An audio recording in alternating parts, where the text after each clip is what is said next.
October 4th. Yeah, my mic is on. Do you guys want to turn the volume up? Yes. Because apparently I'm not loud enough. Who said what? Who said that? Okay, so we're going to go ahead and call the meeting to order. Can we have a roll call, please? Mayor Betancourt. Here. Mayor Pro Tem Alicon. Present. Councilmembers Bishop, Here. Loa, and Olson. Here. I'll make a motion to excuse Loa. Second. All in favor, say aye. Aye. Anybody opposed? All right, Loa is excused. Now, Mr. Olson, if I could have you lead us in a pledge of allegiance, that would be great. And a moment of silence. Please stand. Place your right hand over your heart and begin. I pledge allegiance to the flag of the United States of America and to the republic for which it stands, one nation, under God, indivisible, with liberty and justice for all.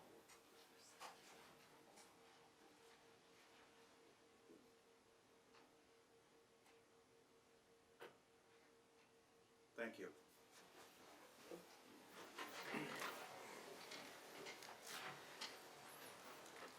All right, so we're going to start out with welcoming.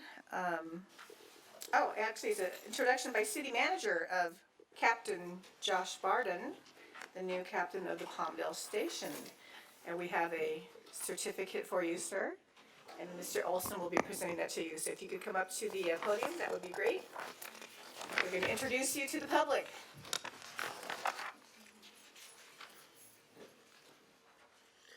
Okay, so we have a new captain at the Palmdale Sheriff Station, and it is my honor to get to introduce him to you. Ladies and gentlemen, Captain Josh Barden.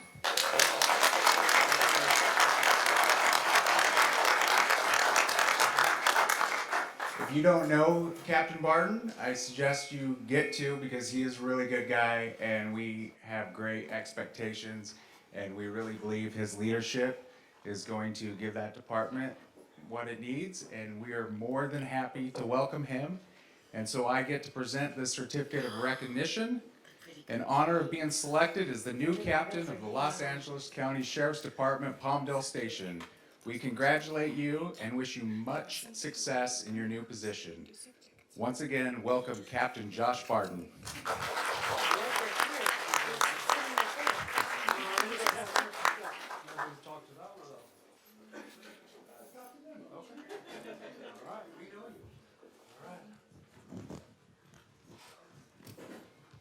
Hello, everyone.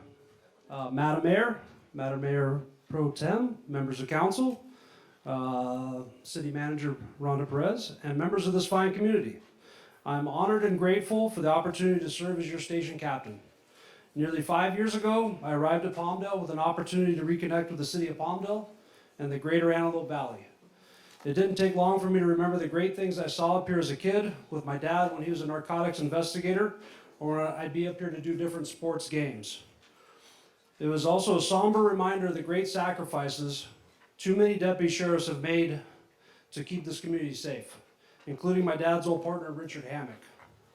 The station welcomed me with open arms, and I quickly saw there was a positive difference in the deputy sheriffs working in the city of Palmdale. Not only were they more invested in the community because they live where they work, but beyond that, they understood they had true partners in the community and the city. There was an increased sense of pride and ownership that I had not experienced at prior assignments. The connection between the Sheriff's Department and our community was never clearer to me than when we tragically lost Deputy Ryan Klinkenbroomer on September 16th. We were deeply humbled by the outpouring of support and love from this community, and for this, I'm deeply grateful. As your captain, it is my goal to provide a quality service that is not only timely, but rooted in respect. An emphasis will be placed on preventing crime from occurring in the first place with the use of technology and being present in the community. I believe we can make a positive impact through our ever-increasing partnership with the City of Palmdale as well. I look forward to collaborating with each of you as we aim to address law enforcement-related issues identified by the community. Thank you again for this opportunity. I really do appreciate it. Thank you.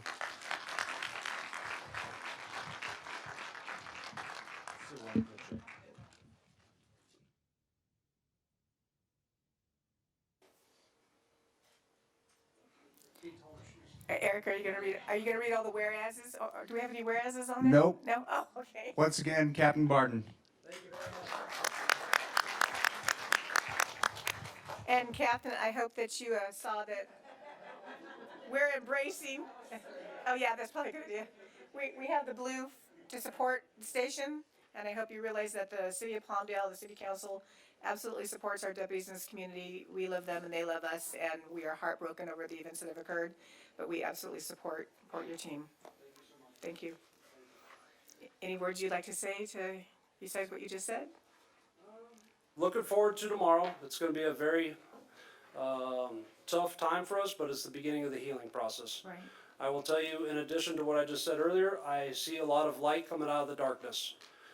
This moment for us as a family, as a department, I think has definitely grown a lot of bonds amongst folks that maybe not had bonds before.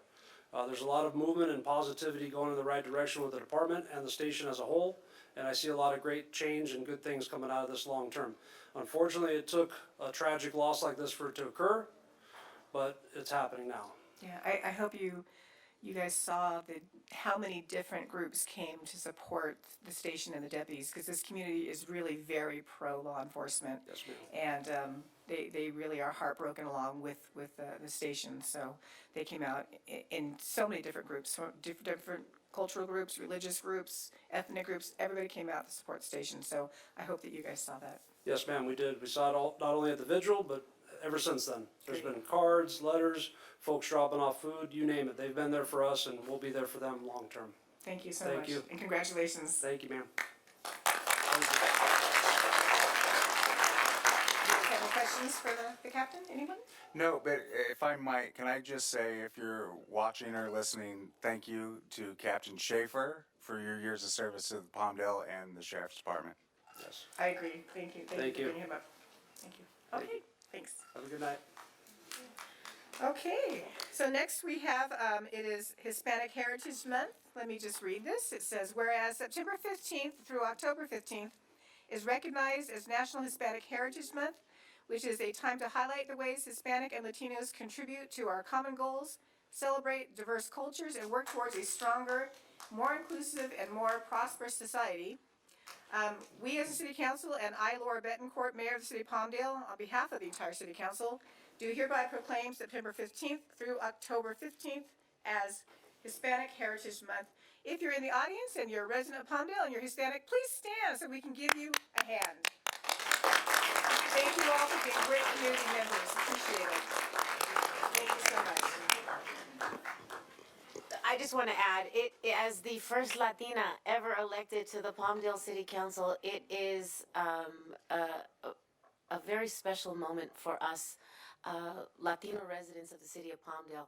We make up 65% of the population of this city, which is over 100,000 residents. So 100,000 residents celebrate in this month, and it is with sincerity, with compassion, with love that we celebrate, and unity that we celebrate our Hispanic heritage of all nations. There are several flags that we honor this month, and we want to celebrate them all.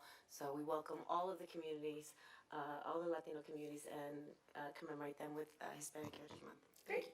So next we have a proclamation for Childhood Cancer Awareness Month, and I'm going to let Andrea present this because Andrea did something very special for this. If you haven't noticed, she has trimmed her hair, and she did that for Locks of Love, and I'm going to let you explain what that is, and then I'm going to let you go ahead and do the proclamation.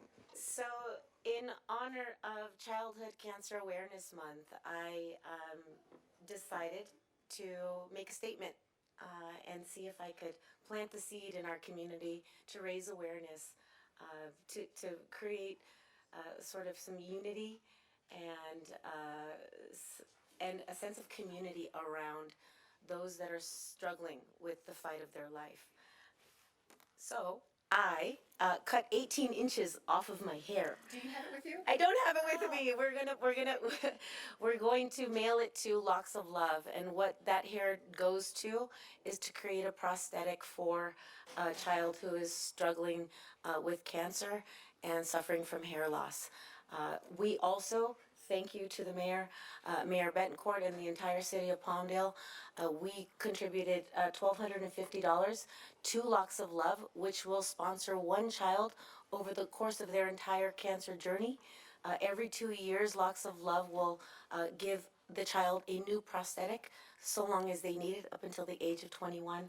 And this city sponsored one child in honor of Cancer Awareness Month. So thank you to the city for all of those who supported us. And I was doing it just because I wanted to raise awareness. And 3 little girls walked into the salon Little that local day. heroes. And when I say plant the seed, I was like, we were all in tears. We were like, there's no way. They came in and they were ready to cut their hair. And they had their envelopes ready to mail their hair to Locks of Love. We have our 3 beautiful young girls here tonight. We've got Sofia Garcia, Heidi Cruz, and Ashley Cruz. I'm going to come down and give you your certificate.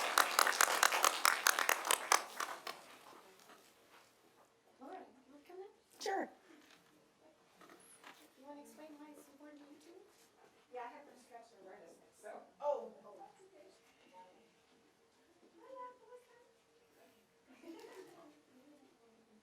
So let me tell you how important this is to kids. I'm an adult. I'm over 60. I won't tell you how far over. And I have stage 4 breast cancer, and I've lost a lot of my hair. Adults are cruel, and the things that they say to me, you would be appalled. And if this is how they treat an adult, imagine what a kid goes through, right? I'm a strong person, I can put up with it. But when you're a little person and you have cancer and other kids are making fun of you, that's very, very hard to take. So these wigs, these prosthetics will help somebody try to be as normal as possible through their cancer journey. And it's hugely important for their self-esteem. When you don't feel good about yourself, you don't want to go to school, you don't want to go out, you don't want to do things. Hi! So this is a very important thing. These are the brave young girls that came in and donated their hair.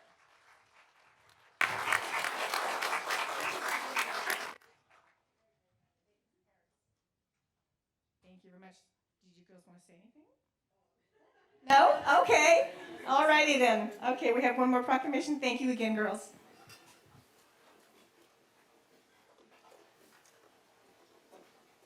Oh, I guess I don't need this. Oh, oops. Sorry. I'm stealing your microphone.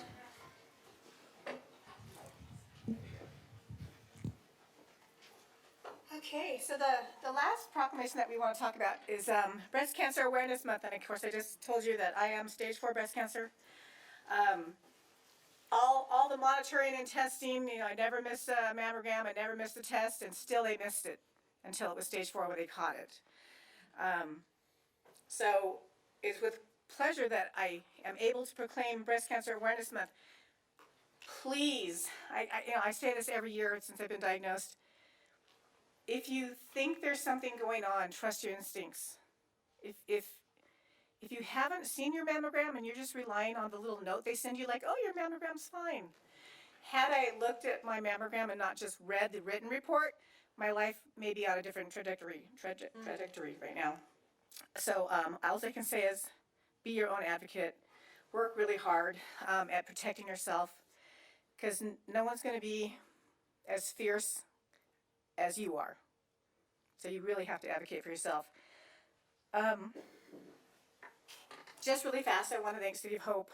We do have City of Hope now in Palmdale and Lancaster, and they're a great program to go through your journey of cancer in. I'm going to personally thank AV Cancer Center, my oncologist over there, my palliative care team with Kaiser. Kaiser's on strike right now. I went to get blood work today and found out that, they're on strike. So I'm hoping all the Kaiser people get raises, because we need good quality, healthcare people working for us on behalf of us. We can't afford to lose a single person. The Antelope Valley needs more healthcare workers, not less. So let's pay them what they deserve, and let's make sure that they stay within our community. So anyways, whereas Breast Cancer Awareness Month began in 1985, and the first national campaign that utilized the pink ribbons was back in 1992 by Estee Lauder Cosmetics. There's a lot of whereases and what fors. I'm just going to skip to the bottom that I, Laura Betancourt, Mayor of the City of Palmdale, along with the entire City Council, declare October as Breast Cancer Awareness Month and urge the women and men, because men get breast cancer too, and their families to stand together in the fight against breast cancer and increasing their knowledge and awareness to help prevent breast cancer. So never miss a test and always check your tests after you're done. So learn from my mistakes. So, all right, that was the last of the proclamations. I'm just gonna interject. Can we give our mayor a round of applause for her courage? You know, while she's going through this struggle herself, she's still serving this community because she loves it. I do love this And community. she, you know, it's not always easy for her. You guys might just see her at the dais. There are times when she's not feeling great, but she's still here, and she comes every time we have a council meeting. She's present, and we want to give you a round of applause for your courage and your strength to get through this. Thank you. Hopefully I'll be here for a while longer. We'll see. Okay, moving right along. We are now on. Oh, wait, I almost forgot a group standing in the back.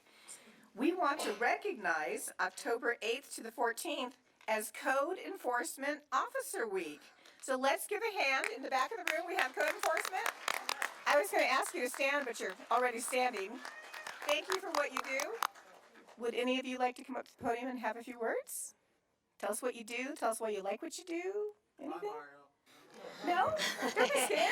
Look, he's got the fancy suit on. There you go. You got to come and give some remarks. You guys are on the front You want to lines. give him the mic? There you go. Thank you so much for what you do. You guys are out there interfacing with the unhoused. You guys are out there addressing graffiti, illegal dumping. I mean, you name it. You guys are really our first responders out there in the field. So thank you to each and every one of you for all that you do. And sometimes the only public official face that they see are you guys. They call and they want something done in their neighborhood, and thank you for being great ambassadors to our city and putting a good face to the city and doing great work. The public appreciates it, the council appreciates it, and keep doing what you're doing. You're doing a great job. So thank you, all of you, for everything that you do. Absolutely. Thank you so much. I just want to let them know how proud I am with them. I would not want to do this with any other team. They serve the community, they keep everybody safe and healthy, and they really believe in what they do. I'm very proud of the team. Thank you very much for Thank you. acknowledging it. And Thank thank you you very for council and deputy city manager and city manager for the support that you guys have given our team. Thank you. Thank you And so one much. other thing to be noted, you guys came out in full force for our deputy, our fallen deputy, and without hesitation, you guys were there at the hospital from the moment you heard the notice all the way through to the vigil and, till tomorrow. Thank you guys for standing in solidarity with our sheriff's department during their time of need. Yeah, they're our families. So thank you guys. Can all of you stand and be acknowledged, please? I think they are standing. Oh,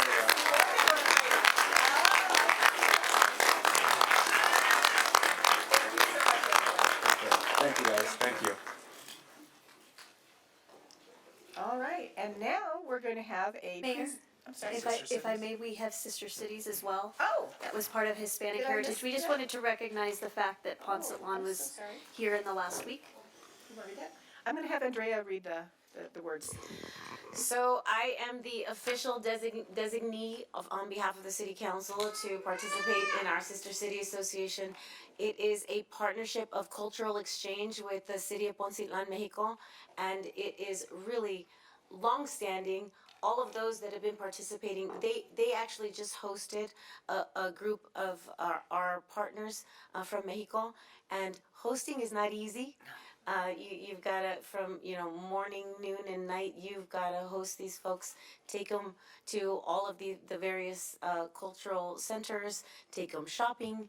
You've got to make sure they eat, they're eating what they want to eat. So it's a big endeavor for our partners here in Palmdale to host our our affiliates from Mexico here. They just did that and they sent off our partners. So I just want that we have a certificate of recognition presented to our Association of Sister Cities of Palmdale. We want to extend our sincerest appreciation for making this 49th anniversary visitation a success and providing exceptional hospitality to continue the cultural experience and exchange between the two cities. Thank you for continuing to foster and help strengthen our relationship with our sister city, the city of Poncitlan, Jalisco, Mexico. Great. Do we have anyone from Sister Cities? Oh, everybody's here. If you're from Sister Cities, please stand. We want to give you some applause. Thank you so much. Do you guys want to say any words? Sister Cities? The microphone is yours.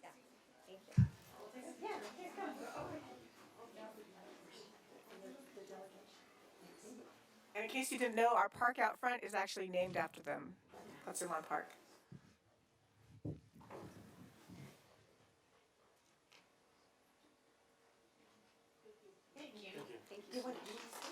Give her the mic. There you go. Say a few words. Thank you. I am the current president for the Association of Sister Cities of Palmdale.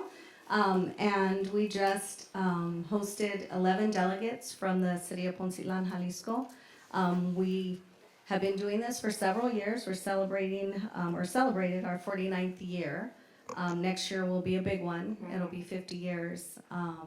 And so we really enjoy doing this. I think that when they come here to Palmdale, they embrace us and they embrace our community. They love our city. And we look forward to doing this for another 50 years. Great. Thank So you. while we know who you are, would you like to tell the audience your name? I did. Did I say it? Oh, Sylvia Magallanes. Thank you. And she's leading the charge. So while we have Poncitlan Square here, in Mexico, they have a Palmdale. Yeah, they have Palmdale Right. Square. And if somebody wants to join the Sister Cities organization, would you like to tell them how? So we meet on the second and fourth Wednesday of every month. We are currently meeting at the Legacy Commons because, as you know, our cultural center is still being renovated. So we welcome anybody to come and learn more about our group. We do fundraising, we do community service work, we give scholarships both here and in Mexico to students and senior centers and a school with special needs. So we do a lot of fun stuff. It's not just, cultural partying. It's learning each other's, ways of living and sharing how we can economically give them ideas to grow in their city as well. So Thank you, Sylvia. Appreciate it.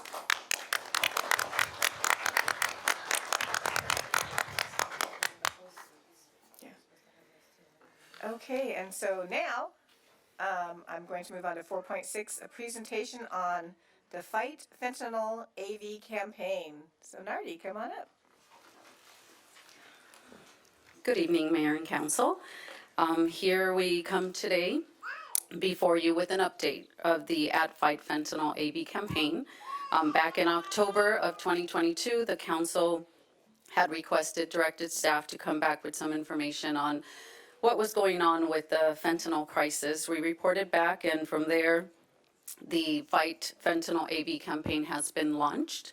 The campaign is one that has been moving forward rapidly with a lot of our service providers. I'm gonna bring something a little bit different than only sharing information. I believe in education and bringing awareness. Sometimes active engagement is important so that we can feel and kind of live a little bit of it to understand it better. So for right now, I'll share that what fentanyl is for those that may not be aware. It's a deadly synthetic opioid. It's 50 times stronger than heroin, 100 times stronger than morphine. There's two types of fentanyl, pharmaceutical and illicitly manufactured. It's distributed through illegal drug markets for its heroin-like effect. Its lethal dose is equivalent to only a few grains of salt. It cannot be seen, tasted, or smelled when mixed into other drugs. It's easy to purchase and widely available. And it's, when we say widely available, it is everywhere, right? The United States is experiencing this.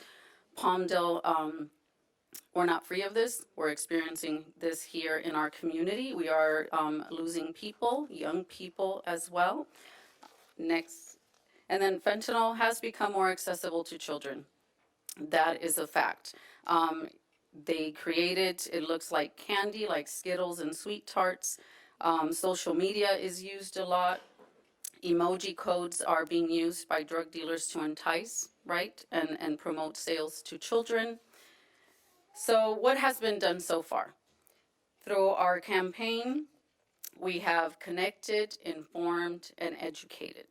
One of the important, and I think the successes of this campaign thus far, is truly the partnership that has been created with the city and many of our community partners, so service providers, which some are here today in support of the work that's being done.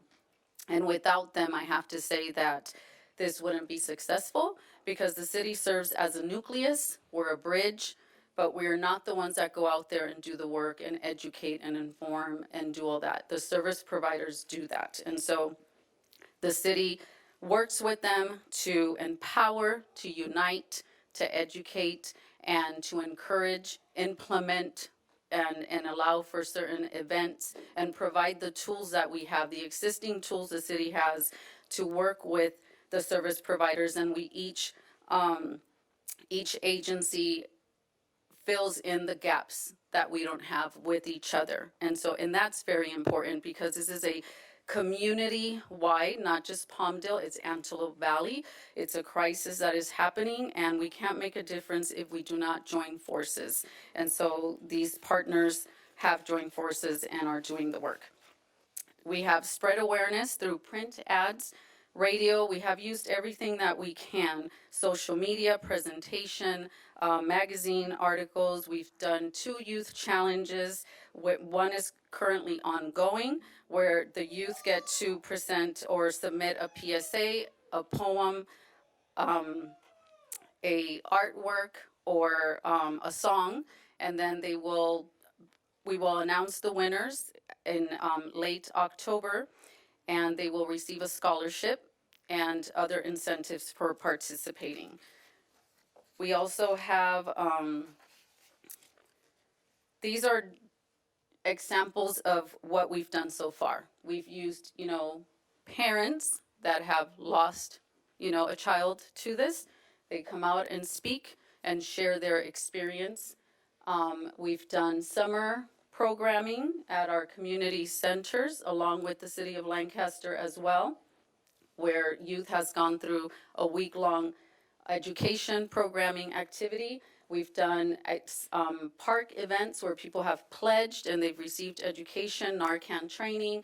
And as you see here at the end, these are the 3 winners of our first youth challenge. And so we create connections, we initiate conversations, we explain the reality, we unite, and we have events where, we are clear about the risks, and I think that's how we bring awareness. I think no longer can we just say, don't do drugs. We have to be realistic, we have to know that people are doing drugs, and it will continue, and so bringing awareness is the key. And we have some upcoming events where we are going to be at. The campaign, we are active. We are always seeking, existing opportunities where we can have the fentanyl awareness booth along with the service providers as well. We always try to be out there and provide information and Narcan training, very important, and as well provide the supply. So the service providers are very organized, and we always make sure that one of them is going to be there to provide and distribute. And so we have the mental health walk event we're going to be at on October 14th. On October 16th is our youth challenge deadline, so we're promoting that. On the 21st, we're going to be at the breast cancer awareness walk. On the 23rd, we're going to do a Red Ribbon Week kickoff event, and that's where we're going to announce our youth challenge winners. On November 4th, we're going to be at the Stroke Heart Walk event. And we are planning a fentanyl symposium, hopefully at the end of November, beginning of December. All the information for these events can be found on the city website. We do have a fentanyl awareness page on the website, and all the information is there as well.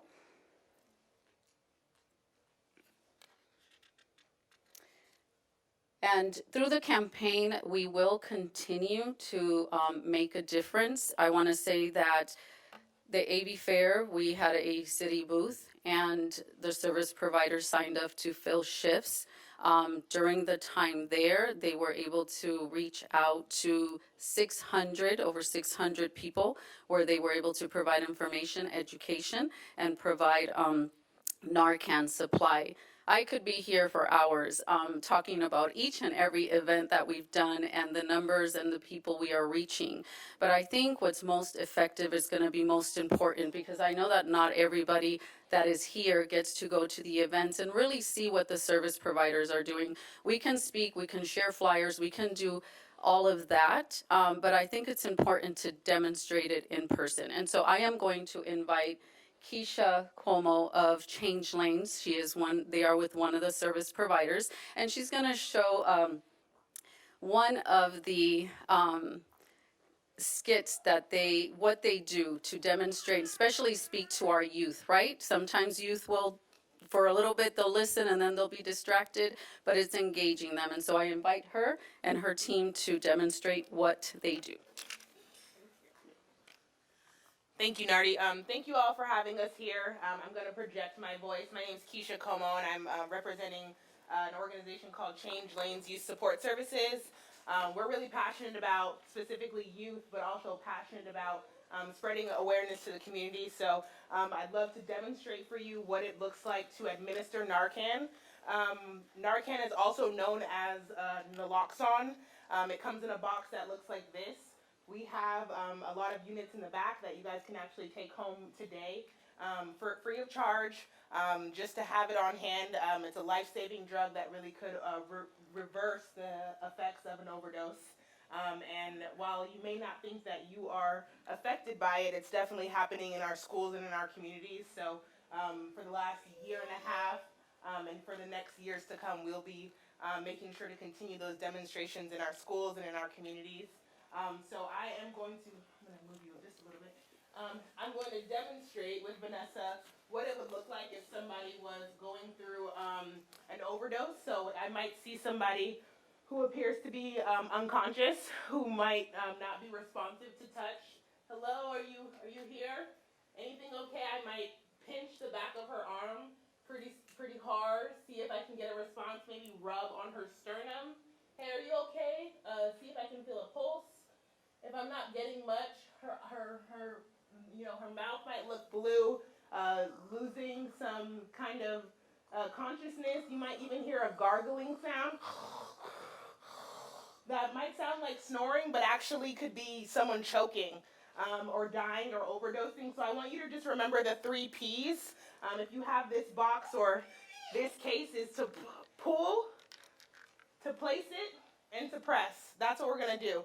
But if I was, just walking up to Vanessa, like I said, I saw her, I'd want to get her into a recovery position, so I might take her onto the floor and lay her down and put my knees behind her back to support her. Try and see, I don't have a pulse, so I'm going to look. Hey, pink shirt, do you mind calling 911? Can you call 911 for me? Tell them we have somebody that's unresponsive. They don't seem like they're breathing. Make sure an ambulance is on the way. I might be able to cross her arms and go over to grab my Narcan. Of course, I'd have it with me. And I'm going to do the 3 Ps. I'm going to pull it out, place it into her nostril, and press the red button. And that's 1 dose. She might be a little still unresponsive. Hello, are you with me? Thankfully, Narcan comes with 2 doses, so I would take another dose. Do the same thing. Pull. Place it in her other nostril and press. Hoping to have a little bit of a response. It looks like she's fluttering a little bit. She might be up. Hey, it looks like you're having an overdose. I'm not sure if you took something. Don't worry. An ambulance is on the way. And you pink shirt, you have an ambulance coming, right? Yes, they're coming. They're on the way? Awesome. All right, so that's what that would look like. And obviously these things happen in different ways, but the biggest things you're going to want to do is look for the signs of an overdose, identify somebody that's around you, get loud, have a big voice, a big presence, and make sure you're telling them someone's not breathing, so that they send an ambulance as opposed to maybe only the fire department or only the police. Thankfully, our sheriff's department and police do have naloxone. They are trained on how to administer it, but we also want to get them medical attention. And I'm sorry I'm out of breath. I'm 8 months pregnant.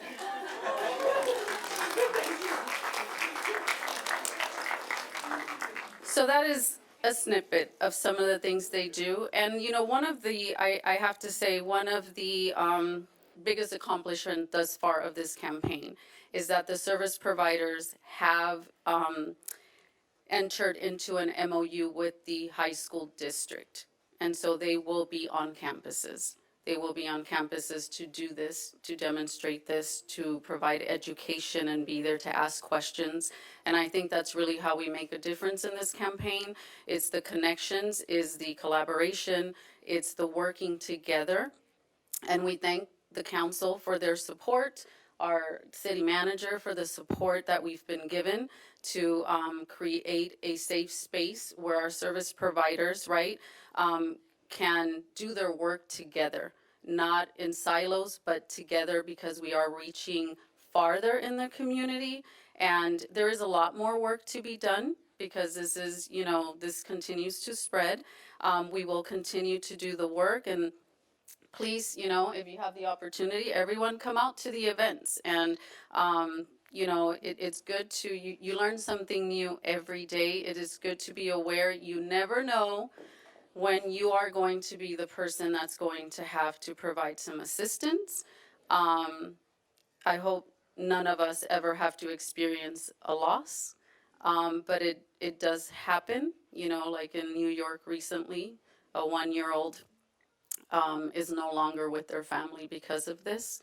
And so awareness is key. And we thank you for your support, and we will continue. We continue to be innovative and finding ways. And I want to say thank you to all of our service providers, especially, you know, those that came out today. We definitely would not have done this or be where we are without them. They have a heart in what they're doing, and I feel honored to get to work with them on this campaign. Let me know if you have any questions. I don't have any questions, Bernardi. You give kudos to everybody and all the community partners, but less than a year ago, this was put on your shoulders, and you've made this a passion project, and it has blossomed and become a model for our state. You've traveled we went together to National League of Cities. You presented. They now want you to present a larger audience, because what you're doing is making a difference, and it is setting a precedent for awareness. So thank you for doing what you've done. You took it and you ran with it. You've built bonds and relationship with parents and families of those who've lost loved ones. They're like your family now. You know them. You know every piece of their family equation, and I know it means a lot to you. This project means a lot to you, and you are making a difference in our community, in the city of Palmdale, statewide and nationally. Thank you for leading the charge. Thank you, but thank you, but. Thank you, Nardi. Thank you. Do you want to have all the service providers stand so we can recognize them? Please, yes. So We if have, you're- the there we Department go. of Public Health is here today, Change Lane. Thank you all. Thank you all.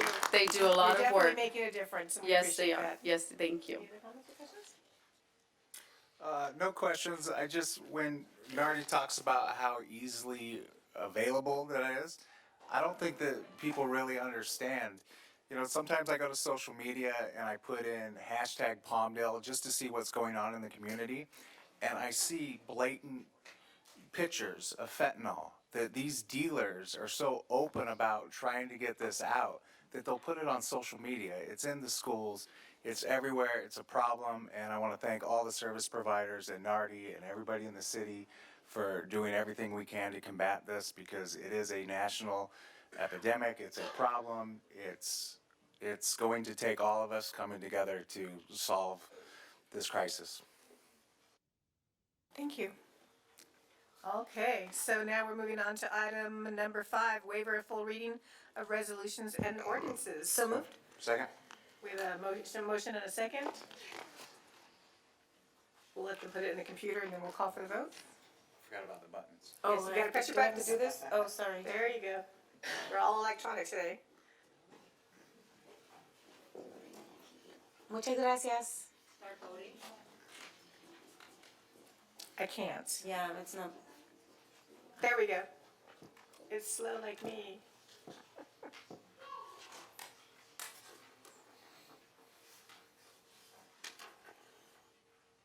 All right, 4 yeses, no, so it passes.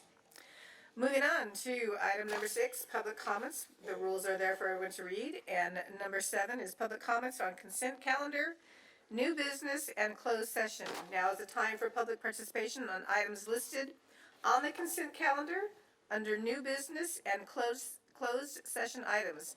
Each speaker is allotted 3 minutes total for the entirety of the above sections. Do we have any speaker cards? Yes, Mayor, we do. Okay.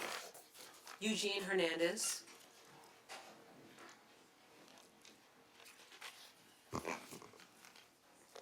I would like to direct my comments to the city manager.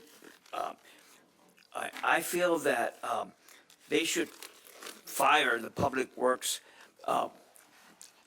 whoever's in charge of public Eugene, works. which consent calendar item are you speaking to right now? Which number? Well, maybe I should direct my comments towards the non-agenda items. Oh, okay, well, we'll call you up when we get to non-agenda items. Okay, fine, thank you. Thank you very much. Next speaker? Tracy Belgada.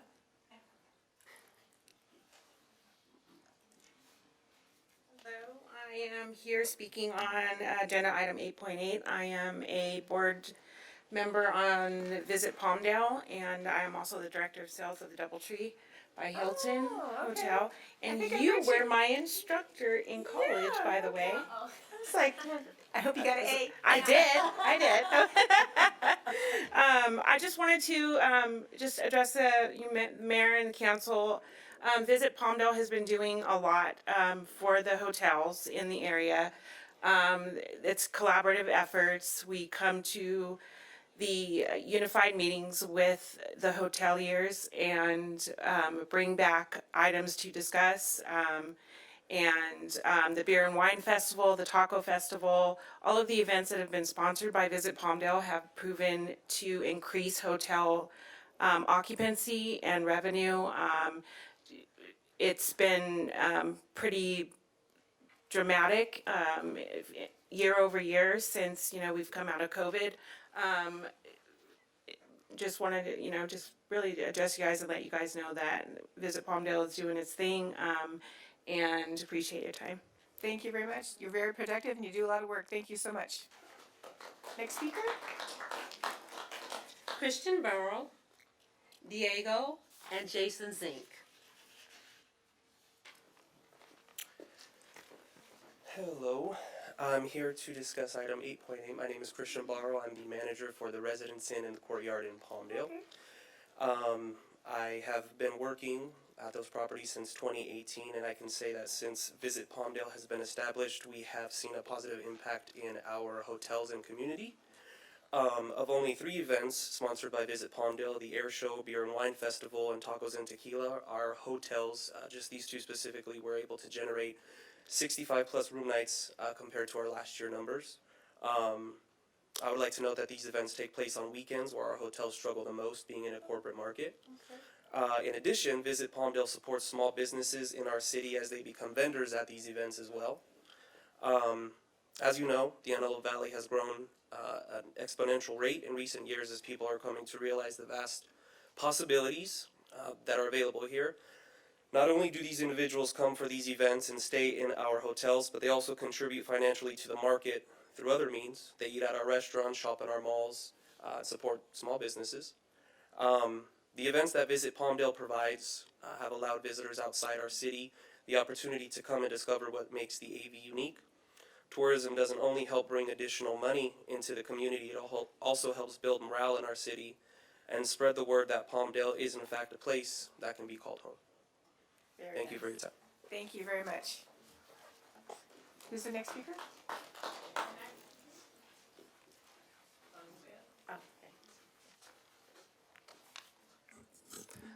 Hi, my name is Diego Rubalcaba. I'd like to speak on item number 14 regarding litigation.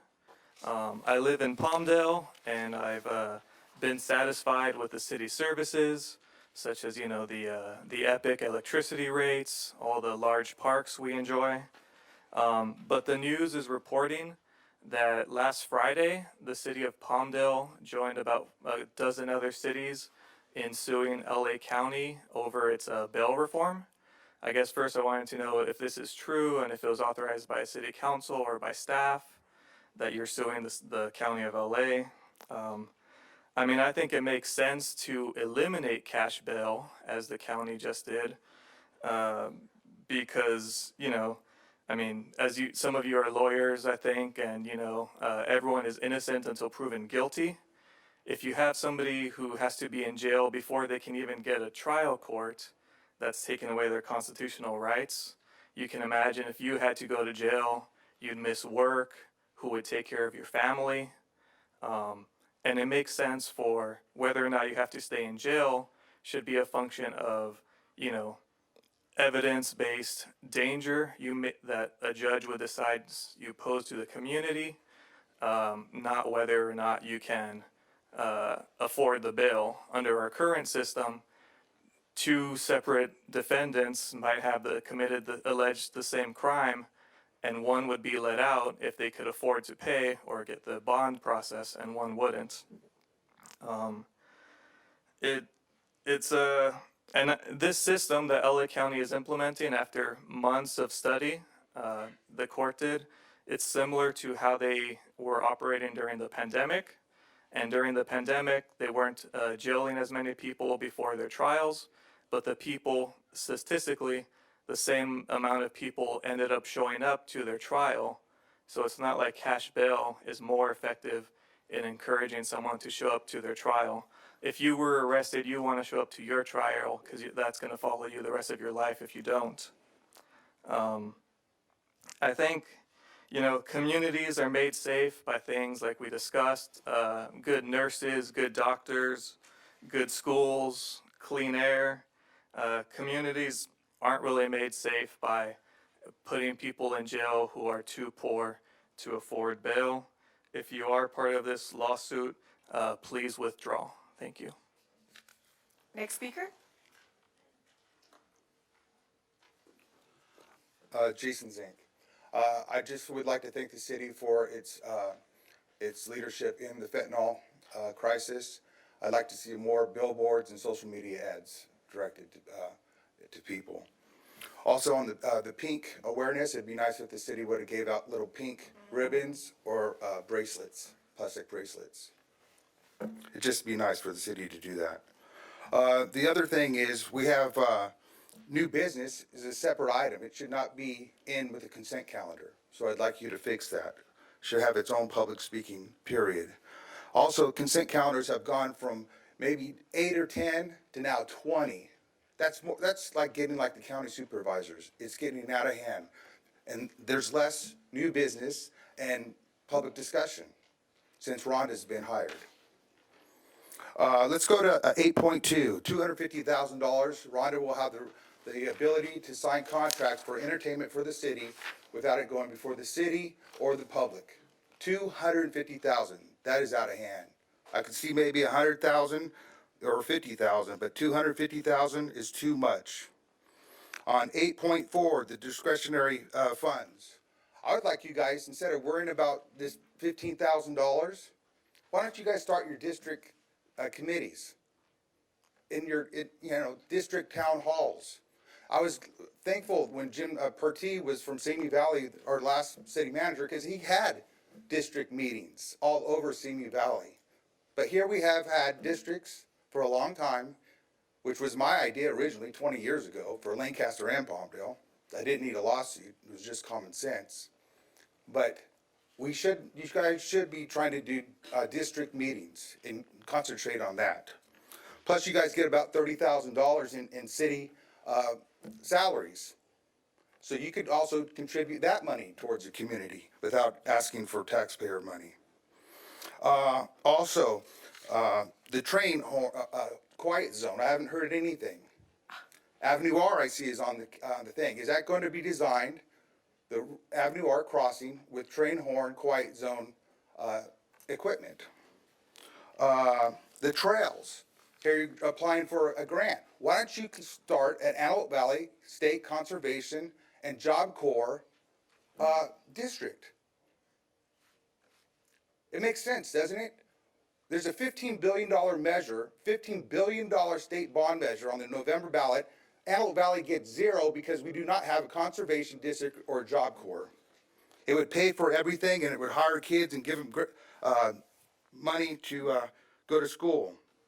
There's also an open seat on the Palmdale Tourism Improvement District. I have some ideas that would help there. But again, it's just too many consent calendars items, and I'd like you guys to poll things and discuss them publicly. Thank you. Thank you. Next speaker? No more speaker slips on this item? Okay, I'll go ahead and make a motion to close public comments. Okay, we have a, oh, sorry. just I have close to, it, right? You can just close it. can I? Just We close have to vote on that? Okay, we're just gonna close it then. Thank you. Any, council people wanna pull any items? I would like to pull 8.4. 8.4? Any other council people wanna pull an item? All right. Seeing no Seeing further none? items to be pulled, I will make a motion to adopt the balance of the consent calendar minus 8.4. I'll second that. You wanna hit the motion and Oh, I'll do the second? We can call for the vote?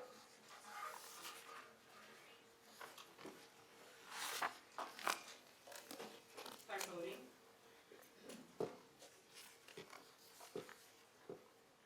Did you get it? yeah. 4 yeses, no nos, motion passes. So let's go ahead and, Eric, go ahead and talk about 8.4. I've been thinking about this a little bit since we last discussed it, and, you know, nothing personal against Terry. Terry, I think you did a great job putting this together, but it doesn't feel right or sit right with me that we, as council members, have the ability to hand out money, and I don't want to create this standard where people can come to us asking for money.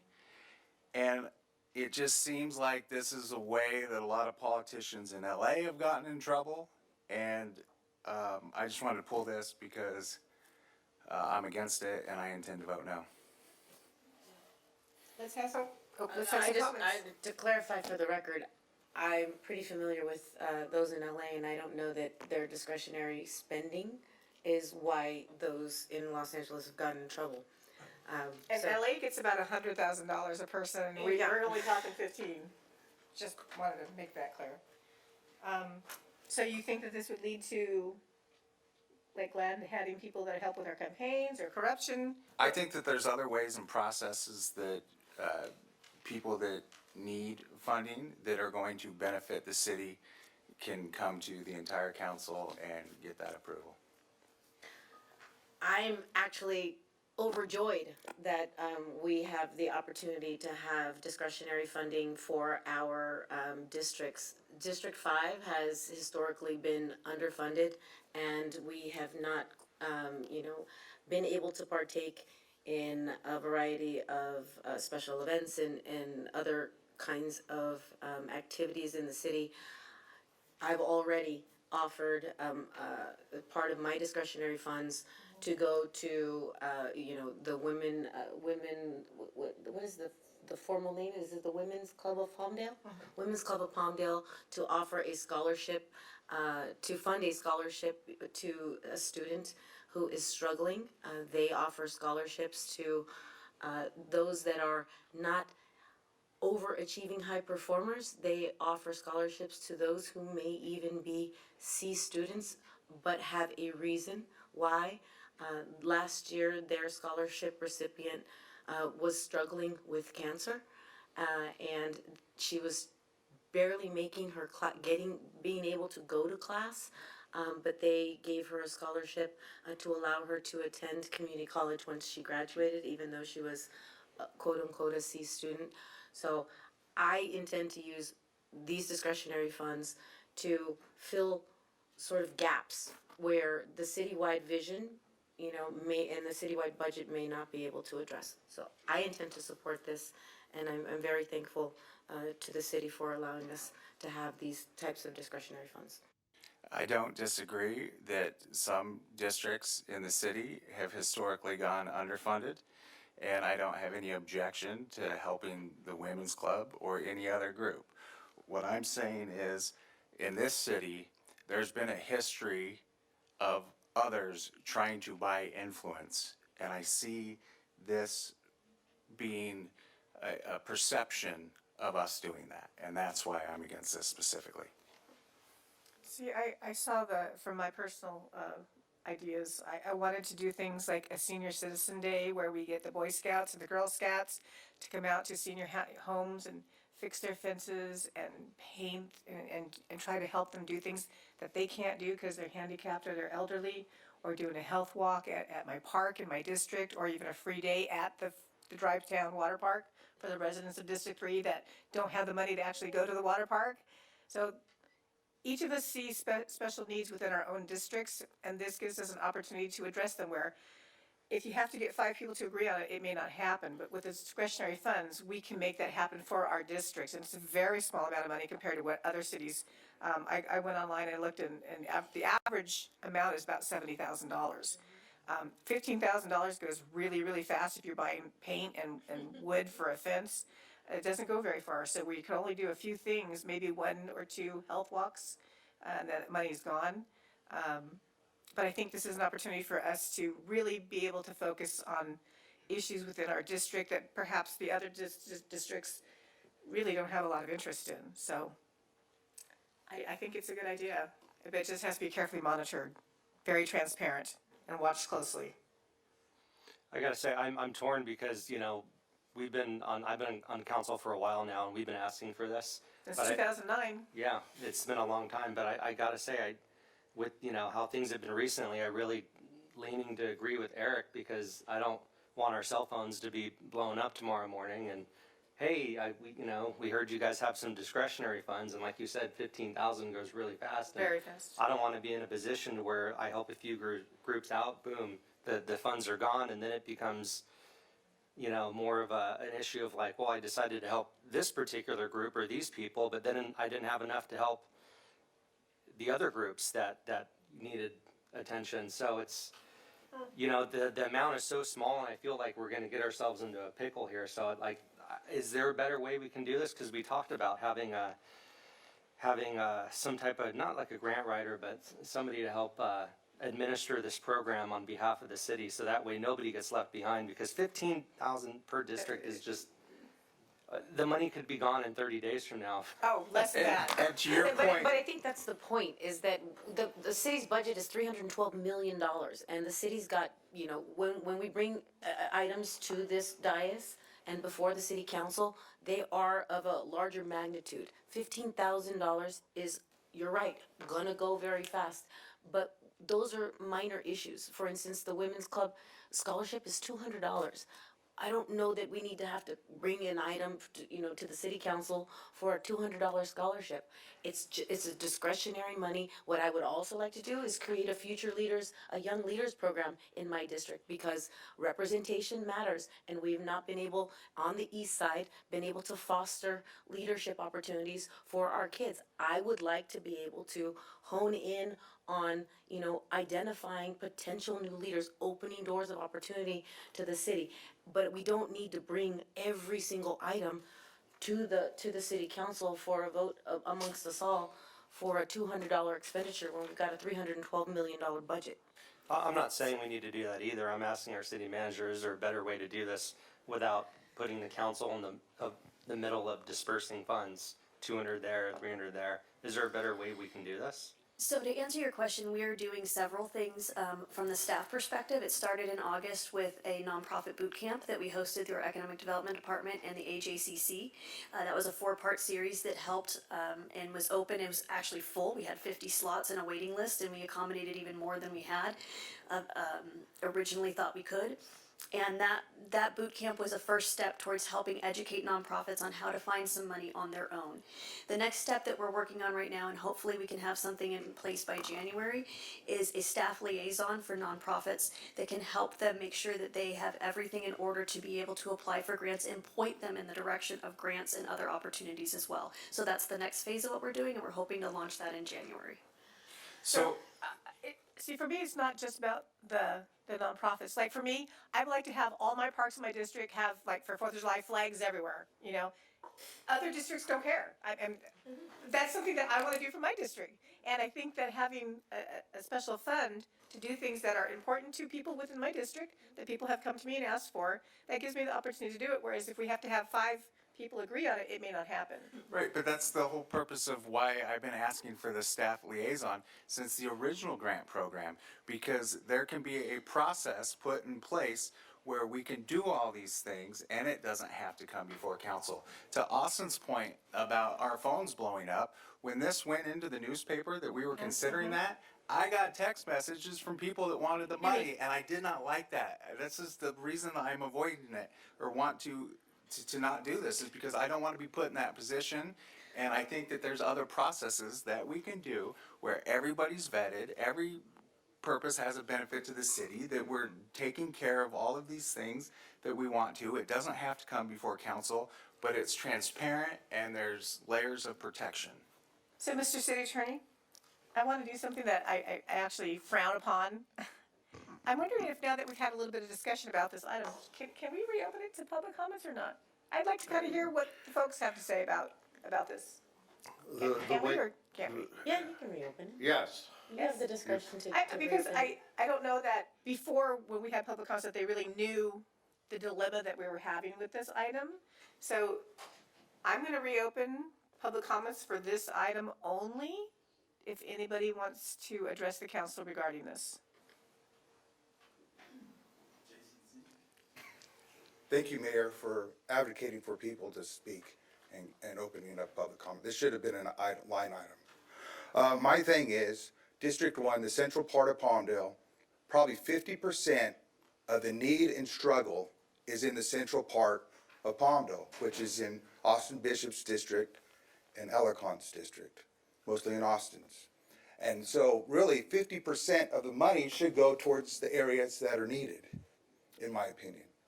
As far as, I do see that this could buy favor and buy votes.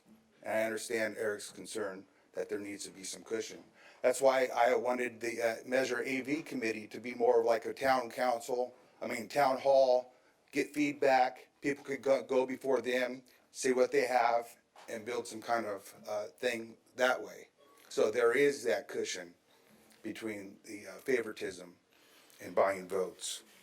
And, but like I said, I want to emphasize that the central part of Palmdale is where people struggle. They have no cars, single parents. Our seniors all live here, So to me, it's kind of, even though we want money to go out everywhere, we also want money to go where it's needed. Thank you. Thank you. Would anybody else like to speak on this item? Hi. Hi, how are you? Good evening, my name is Vicky Ventura. I am here representing the Antelope Valley Chamber of Commerce. I am the CEO, and I wanted to kind of discuss 8.2. I do believe We're that... only doing 8.4. I'm sorry, 8.4. Okay. I do agree with Andrea Alarcon that, we should have discretionary funds for each district. But I also agree with Eric that there has to be a process, right? So that nobody says, well, hey, Eric, if you give me $2,000, I'll vote for you. You got my vote, right? So I believe that we have to have a process, right, through the city where we could all apply for these funds from each district so that we all have an opportunity to get those funds, right? Because I would love for the Antelope Valley Chamber of Commerce to get some funding to help the small business community. And maybe somebody else might want funding for their nonprofit organization. So we all service the community, but in different areas.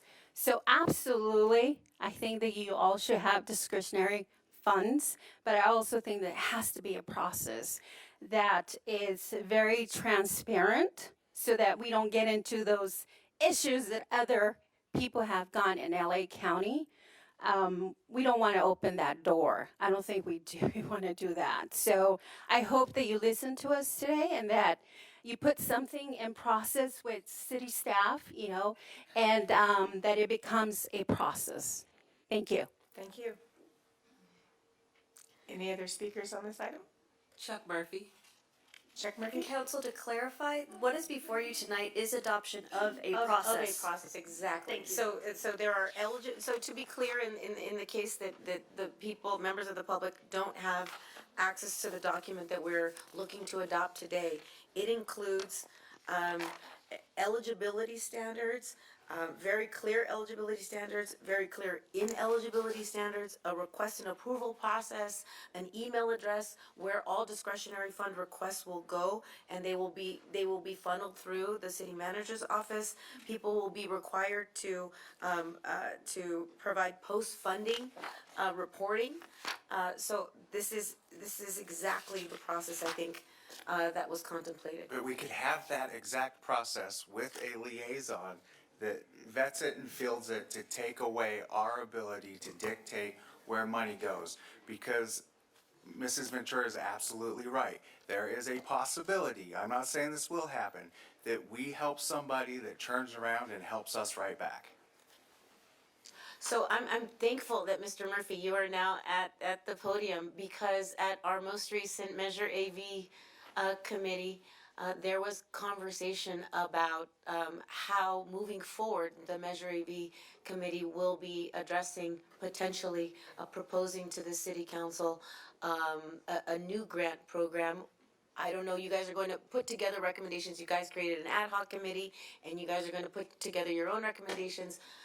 But that's to address the $22.9 million in Measure AV revenues. That's Measure completely. AV is off topic. Right, So, no, but I'm just saying not- it's completely separate, not and on the same I just calendar. wanna be clear that, because I think that we're conflating two issues. Okay. And I think Eric is talking about a grant program for nonprofit organizations, that's different Nope. than what the discretionary not. funds is. I don't mean to step in here. He's talking about having somebody in between you guys and the public, just so that that person takes all the heat. It's kind of like Jorge calls me the hothead. And so he puts me out there whenever he doesn't want to deal with something because he wants to be the good guy. And that's okay. I love you, Jorge. Yeah, but I get the the rap of being the hothead, and that's okay, because those that know me, I think, know that I'm not really just a hothead, that I do speak my mind, though. Nothing wrong with that. What I really wanted to come up here about was, and I appreciate you bringing up we were kind of led into that, which was, and I kind of bought into that in that meeting that we had. I'm all about trying to figure out ways to bring money back to, bring money out to the community to help us all accomplish what we're trying to accomplish. But there's something that I'm experiencing this year with my nonprofit, and it's something that you may already know, just by phone calls that are coming in here, is I've been a nonprofit eligible to go after grants for 5 years. For 4 years, I've never had a problem. I'd write a grant, explain what I'm doing, whether it be here or whether it be a foundation like Disney, or whether it be California Arts Culture or Arts Council or LA Arts and Culture. They never had LOIs. They just wanted you to fill out the application. But this year, before you could even touch an application, no matter how many grants you've gotten, they want to see an LOI, because what they're trying to create is a filter system, because they're getting hammered. And I can honestly tell you right now that I sit losing about 6 grants this year that I've gotten in the past. One of them is the California Arts Council. I've I went after a grant this year for 23, it's actually for next year's money, but I went after it. I got it last year, got it the year before, but this year I got bumped. And I'm actually trying to appeal it because it doesn't make any sense. They're saying I scored too low and there was too many people applying for the money. And I just want everybody here, as you're talking about money and talking about how to distribute the money, whether it be in small amounts through yourselves or whether it be grant money going out to other organizations, and I know we have some organizations that are struggling and even closed down a little bit for a while, but what's happening is there's not enough money to go around right now for the problems, and it's right in our face. And it's only going to bring more pressure back here. Why? Because the first place I'm going to look is back here when I can't get it out there. But I always go out there first. But when I get pushed back like I've been pushed back this year, I don't know how any nonprofit's going to make it. And I know that I'm out there actually been very fortunate when I apply for grants. And I mean fortunate. So this is not an easy subject. Letter of intent. They're using it as a form, a way to basically get through applicants without having to read a whole big long application. It's like a quick synopsis. Hi, good evening. Sorry, I have allergies. I just wanted to point out that when we were in city council, I think there was an agreement that we were talking about the liaison and a staff liaison that would be neutral. And if you have a neutral staff liaison, you know, you might not get into the gray area like you're concerned with, Eric. Makes absolute sense to me. Laura, the idea that any flags that should be flown in our community, as a patriot, I believe strongly that our flag should be flown. There should never be a question of that, right? So I just wanted to say, I think that, Rhonda, the idea that you put forth with the boot camp, that's great. Because nonprofits typically, I think, have to be audited, and sometimes they're under investigation. And in that case, everyone should recognize that eyes are on us, how we use the money going forward. And, you know, it's just a comment, but it has to do with 8.4. Everything in discretion, it is looked at, and people are watching you, truly. So God bless you, go with you, and I hope that you make the correct decisions based on that, okay? Thank you. Thank you. Any other speakers? Oh, one more. Can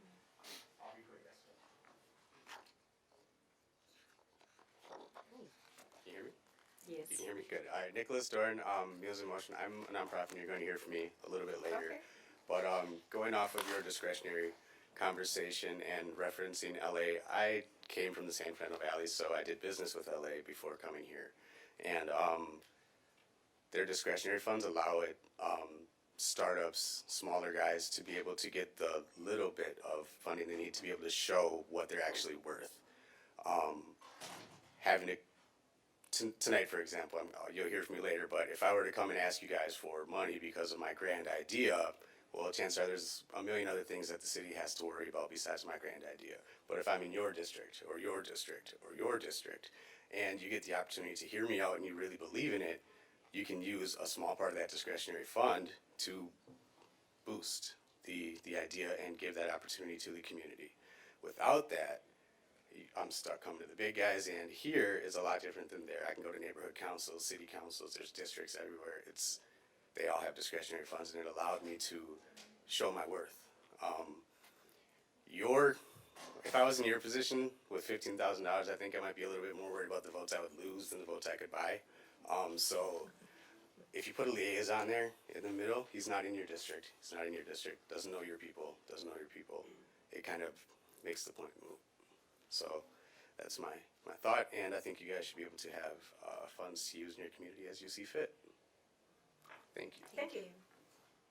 One more?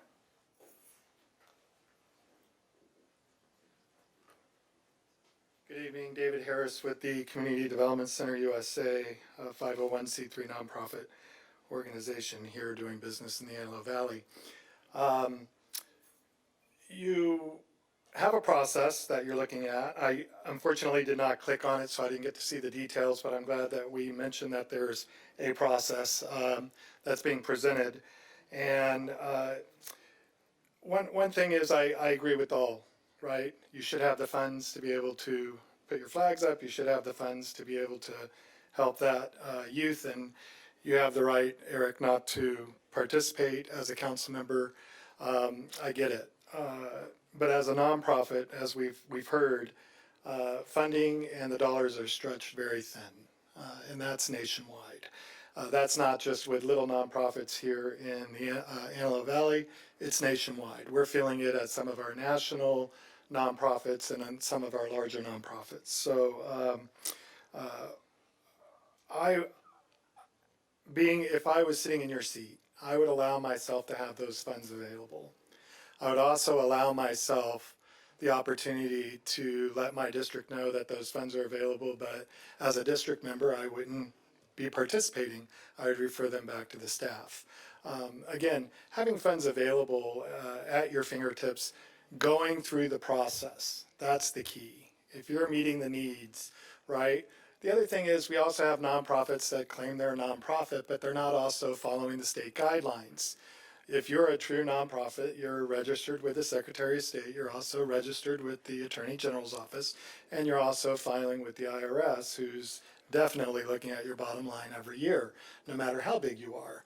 So I would say if it was me sitting in your seat, I would like to have those funds available for myself to be able to dictate what's going on in my district. And Eric, I totally agree with what you're saying.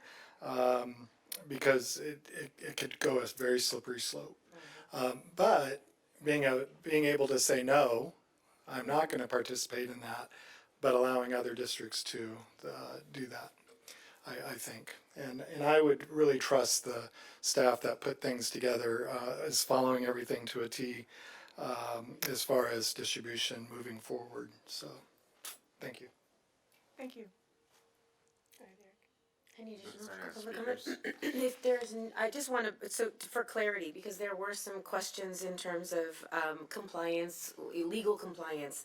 The eligibility standards recognize that the entity must be recognized by the California Franchise Tax Board, Secretary of State, the federal IRS, if applicable, that they have no outstanding debt due to the city. There are very clear parameters within which we have to operate in order to expend these funds. And also, to be clear, what we're doing tonight is adopting the process by which these funds can be expended. But the budget was already adopted. The funds have already been appropriated in the budget that was adopted by this council. So this is not a matter of a budget appropriation.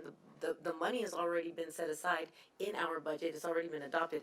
Today, all we're doing is adopting the process by which we can expend the funds. So maybe we can Can we make, add a buffer? maybe we can, you know, stay fluid here and add a couple things and try to make this more palatable. Since we know it's been shown by Mr. Zink and a couple other people who made comments that, you know, this district should get more, this district might, you know, why don't we do this as like a pilot program or a 1 year?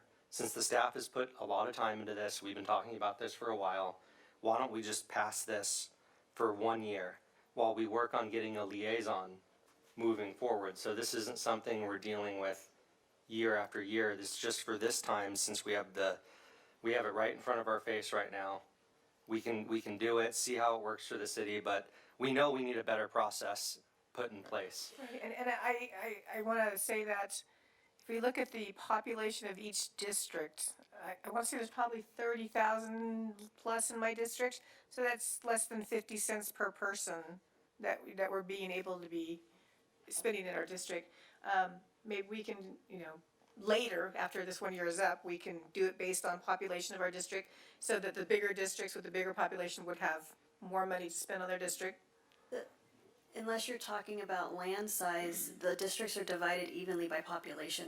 That's Well, they're close, but they're not They're close. They're completely. not, but That's a floating and changing number. Right, okay, well, I just think, like you said, there's some clusters of community, of neighborhoods that need, but you know what, maybe they need more attention, but we as a council, we can combine our money and work together on a project. Like, Exactly. right, so maybe it's only 15,000, but if we pull our resources, we can have Right, so if 30,000 I want, or- if we wanna do an east side project, I could contribute 1,000 of mine, you contribute 1,000 yours, Eric can contribute 1,000 of yours, and we could do an east side farmer's market, for instance. We desperately need a We farmer's desperately, market. which is That's on one the of the list. other projects that I'd like to do. We have a food desert on the east side, and access to fresh produce is a necessity. So, you know, there are a lot of things that we can do, and we've got a lot of flexibility here, but the process by which, you know, that the staff has set forth, I think is a good start. Austin, I 100% agree with you that let's try this for a year. Let's do a 1 year out, like, analysis after this year. What works? What was funded? Maybe we can revise the process after that when we have a sort of a retrospective look at what the money was actually used for. And if it doesn't work, and if there are certain council districts that don't wanna access the money, don't wanna use the money. I'll take it. Right, I'll take it. Exactly. I won't. I'll find a good use for it. Yeah. So I will agree to that. And before you made that amendment, I was going to say, regardless of whether we pass this or not, the reason I want this liaison is for the benefit of the nonprofits and community groups, because we talked about the standards that they have to meet, and this liaison can help them meet that standards. This liaison can help them search for other grant opportunities. You know, when we did the previous grant program, you know, people lost points because their grants weren't very well written. We can't expect our community groups to be experts in grant writing, but we can help them. There's a lot of things we can do for the benefit of the community groups. And I was just saying that another benefit was it adds that extra layer of protection. But I agree with some of the points made. I will agree to that amendment, but I'm still gonna keep pushing for this liaison for all those reasons to help the community groups. Yeah, I 100% agree with you. So are we Mr. gonna Olson. amend 8.4 to, in the process, find a way to get a liaison in there? That would be a Our budget liaison? expenditure to fund a position would be more than the, you know, the 15,000 per council district combined, right? So But that we would can have, always bring the budget back. so what we need to do is develop a process and then come back to council for a budget allocation if that is the direction that you do want to go. There is no need to put a 1 year stamp on this because the budget comes before you every single year for adoption, and you would either fund the program next year or not fund the program next year. So there's no need to make any amendments to the policy that we're adopting tonight. Okay, because I agree with Mr. Olson, like, we want to help these nonprofits do better. This is an okay start, but we know it's not where we want to ultimately be. And it's not like a couple of the projects that you guys already mentioned, boom, money's gone already. It's just, you know, I see it being potentially problematic, but since the staff spent some time on this, I want to make sure that, look, let's do this, let's see how it works. But I'm in 100% agreement with Mr. Olson that, you know, I hope it's not problematic, but we do need to move forward with a liaison in doing this the right way with the appropriate amounts, because I don't think this is ultimately going to work for all the nonprofits and all the groups and for the council long term. And you have to realize too that with this, you can say no. So if somebody's beating the hell out of you and picking at you and calling you at 2 a.m., you can say no. So we do have that option. These aren't automatic, we're gonna fund these projects. These are, people apply and then we decide if that's where the money's gonna be spent. But we do have the option of saying no. And it's not necessarily restricted to only awarding to a nonprofit organization. Like, if I wanna have an event in my district, you know, that this discretionary fund could support that event. It doesn't necessarily have to be like a grant to a nonprofit per se. I'm glad we had this conversation. Good. All right, so I will make a motion to approve 8.4. I will second that. All right. Mayor, just as a point of order, can you please close public comment on this item? Oh, I'm sorry. Thank you. I'm gonna go, wait, well, actually, we have one more person behind Terry. No? Oh, once. No? Oh, well, It's your sorry, call, sorry, Mayor. Your meeting. We'll talk later. It's okay. Sorry, So Terry. I'm gonna go ahead and close public comments. All in favor? Aye, okay, so we're closing public comments. Now we're gonna move on to 8.4. What wording do you want on the amendment, Austin? You said you wanted to. There is no amendment No amendment necessary. Well, required. I'd like something to help, protect us, like, definitely 1 year cap. Maybe we can add some type of liaison involved into this. But with the understanding moving forward with this, that this will be a 1 year program, and then we will move in to having a liaison that will help us distribute the funds. Yeah, so in our staff report, it indicates that this is a fiscal year 2023, 2024 appropriation. Every year, there will be a new allocation. If we don't want to do it next year, we just strike that when the budget comes before us. Correct. Okay. All right, so we have a motion and a second on this or not? We do? Yeah. Who made the motion? You moved and I second. We're gonna Oh, press the we have to do buttons. the thing. Press buttons. All right, we have a motion and a second in the computer, and now we can call for the vote. Start voting.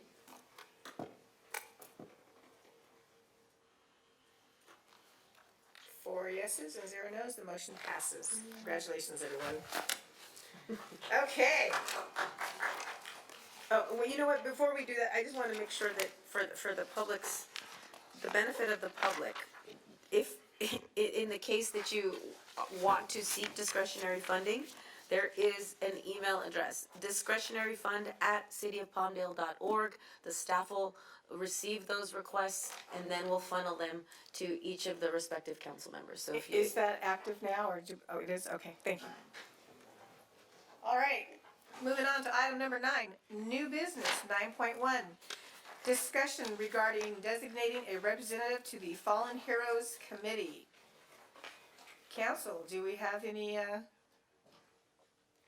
suggestions? I actually spoke with Mr. Loa today, and he asked if he could actually be listed as an option for this position.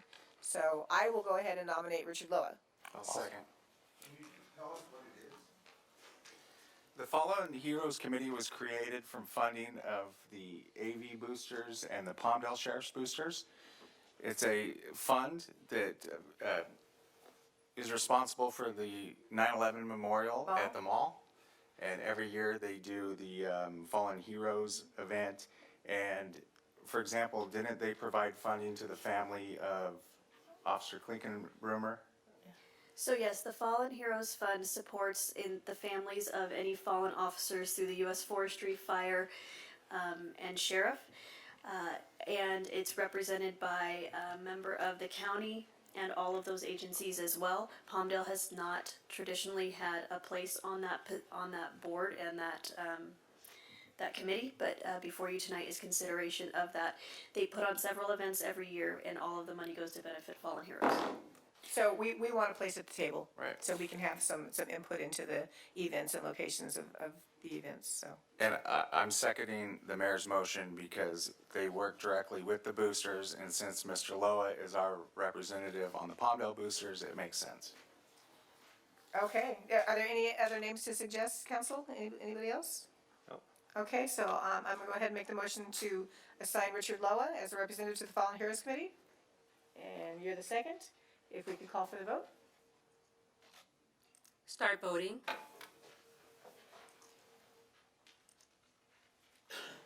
4 yeses and 0 nos, motion passes, so our designee will be Richard Loa for the Fallen Heroes Committee. Thank you all very much for that. Now we are on item number 10, non-agenda public comments. Now is the time for the public participation on items not listed on the agenda. Each speaker is allotted 2 minutes total on items not listed on the agenda. And now, Eugene, this would be the time for you to go ahead and come up and make your comments. Thank you. As I was saying, I really think the Department of Public Works have fallen down on the job. On Avenue R, between Sierra Highway and going east to 20th Street East, there's a gigantic hole there that endangers people, pedestrians, traffic. You take your life in your hand when you go practically inches away from the oncoming traffic. And it's a disrespect to the people who live there, who have a 50-foot wide ditch right in front of their home. I'm sure if Rhonda in Lancaster home had a 50 wide ditch, they would make the public works fix that. My second point is on Avenue S and 20th Street East. There is a hole on the corner of, I'm sorry, Gabriel View and 20th Street. And all you see are traffic cones that go up and down the street. But I can't understand why this hole hasn't been filled in a year. It's the same with Avenue R. Why? I only saw one work crew working last Friday. But I travel there Monday. I mean, mornings, noons, and evenings. Nobody is ever working on that thing. It's a gigantic health hazard or safety hazard. And the third thing I'd like to bring up is that on the Target parking lot at 47th East and Avenue R, it's a gigantic parking lot, but there's no stop sign. People drive up and down there like crazy. Why can't the city either itself institute stop signs there to protect the people, or have Target do it? It seems like it's a big you're overlooking a very potential health hazard. And also, I'm just curious, why did you take out the lights from 15th Street East and Palmdale Boulevard and 45th Street East and Palmdale Boulevard? I'm just curious as to the rationale. Was it? Yeah, streetlights, yeah. Is it a social experiment to see? Oh, okay, well, anyway, those are my concerns. I think these safety concerns should be addressed by the city. The Department of Public Works should step up and finish these construction sites, because of the safety of the citizens is at stake, especially the people who live along there. Who would like to have a 50-foot wide ditch in front of their home? It's not fair. Eugene, do we have your phone number so I can find out the Sure. answers to these and call you? Yeah, Don't announce it right now, you're Okay. being televised. Okay. But if you can make sure that the city clerk has it. Okay. Unless you want everyone to call you, it's up to you. We have it? Okay. Thank you. Thank you. Any other speakers on non-agendized items? Yes. Come on up. I'm gonna read off the names. Ramada's Childs, Nicholas at millsinmotion.org, Shaharam. Come on up, you guys start So lining up. just go ahead and start coming up, please. Thank you. Good evening, everyone. My name is Sharam Danishpaju. I'm a resident of the Antelope Valley for the last 20 years. But before here, I was living in different parts of the California or US. The main concern and my question is the speed limit on this Antelope Valley. In the street, avenue, we see 45 up to 65 miles per hour. 65 miles is the standard for the highway, for the freeway, but we see it in the avenue. And I'm pretty sure you know so many accidents with a loss of death because of the speeding. Even when you say 45 as speed limit, you know the people driving more than 60. My question is, why a speed limit of this city is too high? What is the reason for that? And that's all. Thank you very much. Sure. Next speaker? Ramada's Childs, Nicholas.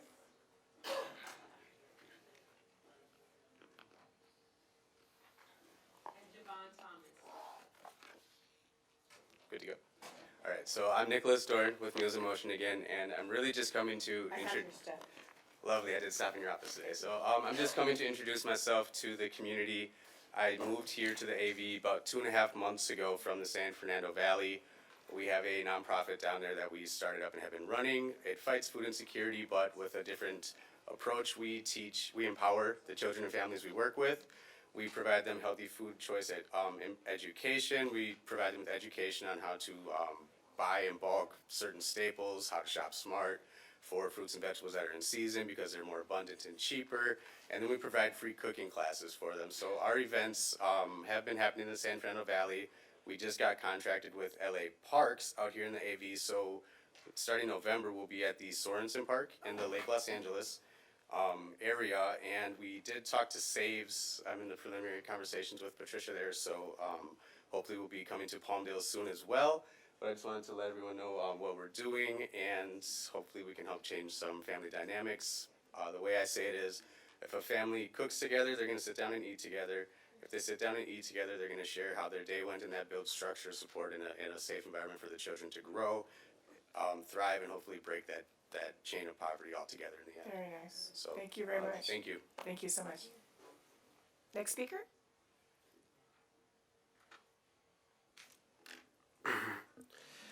I am Javon Tyler Thomas. I am a student at the AVC College, and I'm mainly here to actually ask you some questions for my research assignment. Who's your teacher? Here's my teacher, Amaka Don. Okay, now we have told her repeatedly you're not allowed to ask questions. She doesn't pay attention apparently, because for 2 years now, we keep telling her, don't have your students ask questions. You get to speak, but you can't ask us questions because we're not supposed to respond. Okay. So tell her that Laura Betancourt has Laura reminded Betancourt. her that she can't have her students ask questions at the council meetings, but you can meet with us at other times. But you can talk, we just can't answer. You can ask us after, individually. Individually, that's fine. Okay, well. Did I totally throw you off your game? I'm sorry. Did A you start little his bit. clock over? I'm sorry. Thank you for your services, ma'am. Well, you can, you know what, you can state your questions and then we can individually give you your answers. Tell us, Yeah, tell us what what are you're the thinking questions? about. What were you thinking? Because I know she's watching, so she can give you a grade. Camera's on. Well, I just wanted to ask, did you, okay. Have your contributions to the city been effective? Do you think that you've been doing a great job or anything? And also, in general, do any one of you counselors ever feel like one in your lives you want to get to a higher position? Kind of raise above counselor, become like maybe a state senate? I don't. I'm perfectly happy where I'm at. I've been on the council a long time, and I like being a council member. I like doing local support for my community. I know we're not supposed to answer him, so I'll shut Yeah, I up. think Miss Dunn knew that you would answer. I know it. Just so you know, I taught at that college. I know her. So I was a teacher there too for 21 years, so I know her. And I always really? remind her, they can't ask questions, but yet she always tells them, go and ask questions. I'll be sure to tell her that so she doesn't send the next victim here. The next victim. But she's probably watching you, so we can all give her a wave and say hello. And there you go. There you go. Congratulations for being a student Thank you very and much. pursuing your education. And thank you for being brave and coming to the council. And thank participating you. in the democracy. There you Thank go. you. Madam Mayor, if I might, just so you don't think the mayor and council are being mean. State law says we can only take actions or deal with things that have been put on the agenda. Your questions aren't on the agenda, so we can't, by the Brown Act, interact with you. That it's not saying we don't care of your questions, we just can't do it. So I didn't want you to think we were picking on you. Did you get an agenda when you came in? Yeah, he has it. Okay. So, tell her, the Brown Act got you. Okay. I'll be sure to let her know. Thank you so for your much. time, ma'am, Thank you and very service. Thanks for coming. Next speaker? Erica Garcia, Yul Vargas, and Jason Did she Zink. leave? Oh. So Erica's gone. Okay, Erica's gone. Who's next? Yul Vargas Vargas. and Jason Zink. Jason's here. Jason's here. Jason's always. I would be concerned about the cost of a community liaison for nonprofits, because the whole idea behind Measure AV was to get more grant money, to turn that 23 million into 30 million, 40 million, 50 million annually, to bring more money into Palmdale, to boost our economy and help people. So I also want to think, like, the person that's a social equity director who gets $200,000 a year, what does she do? Why can't she do that? I don't understand. A girl just died on Avenue M and 30th Street East, Columbia Way, which is in your district. There are no street signs on 30th Street East. At 50th Street East, you can barely see the road. You can't see the stop. There's no reflectors down the center. There's no painted lines. You can barely see it at night. And I'm thinking that principal who killed that person drunk driving, I remember that. maybe it was because of the road conditions in your district and Chuck Barger's district. See what I'm saying? There's faded street signs. There's dead trees. We have so many problems here. We are mismanaged. We are losing tens of millions of dollars annually because Rhonda Perez isn't good enough. Her best isn't good enough. I have nothing wrong with Rhonda. If she broke down, I'd be the first one to help her. Change her tire, help her, whatever. But her best isn't good enough. Lancaster, Santa Clarita City would not hire Rhonda Perez to be manager. We deserve better. We deserve excellence. American Legion, you guys allowed American Legion to go right across from Corson Park. They're going to be serving alcohol. That's their business model to raise funds. But you know what that area needs? It needs a mentor program. It needs Boys and Girls Club. It needs daycare. There's no daycare center in Corson Park. They need life skills classes for the adults and single parents that live in the area. But yet you're going to give American Legion it? I love our veterans. But it's the wrong use. It's a sensitive use. But yet did Rhonda say anything? Did the city planner, or the housing department, or any of the city executives? Did they help? I mean, did they give you guys a red flag so you wouldn't make the wrong decision? So that has to be changed. We also have a fallen here hammock center, right? You don't hear about them. You see, there's a lot of mismanagement. I believe Palmdale could be this great booming city, but we can only be as good as the people we hire. If they're not talented and skilled enough, they can't do it. Please. Now, is that lawsuit of that girl dying on Avenue M and 30th, is that going to cost us millions of dollars? Your time's up. I want to know, you know what I'm And I'm saying? just gonna say that we're working on the hammock thing, so don't think we're not working on it, because we are. And secondly, the DUI that you're talking about on 50th, that's caused by drinking and driving, period. Okay? I know, but- Don't make excuses for people who drink and drive. It's not acceptable. Well, I disagree with It's you. not I acceptable. have to disagree You with you. should not drink and drive, You're period. 100% right, but you should be able to see the roads. You Well, you should be can't able see to when see the you're road. drunk. No, that's not true. That's not true.